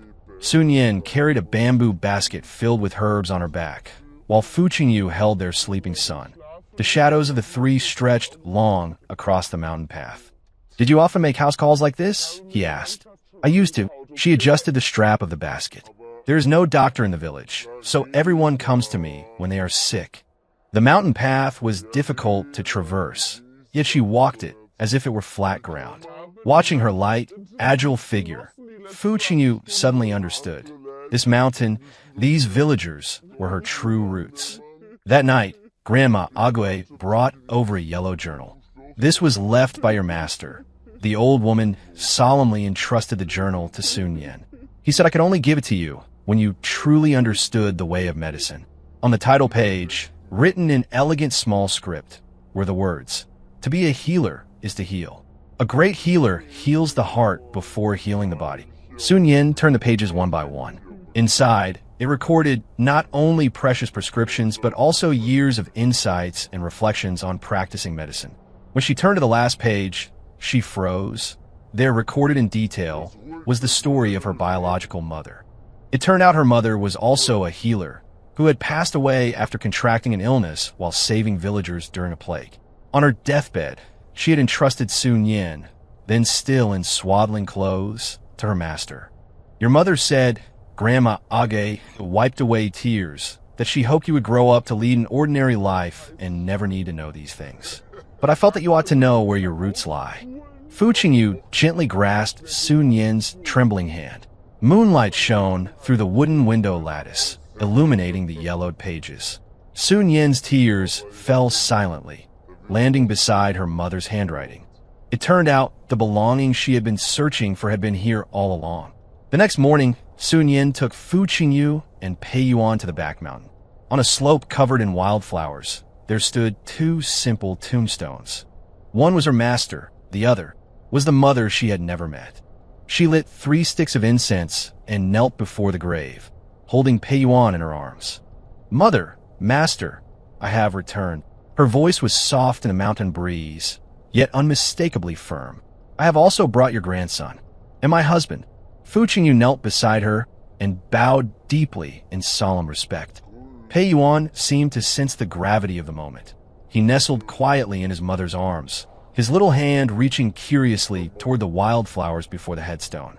The mountain breeze brushed past, carrying the fresh fragrance of the vegetation. Smoke from cooking fires curled upwards from the distant village, while a nearby mountain spring tinkled melodiously. Sun Yin gently placed her master's journal before the grave. I will continue to protect what you have guarded.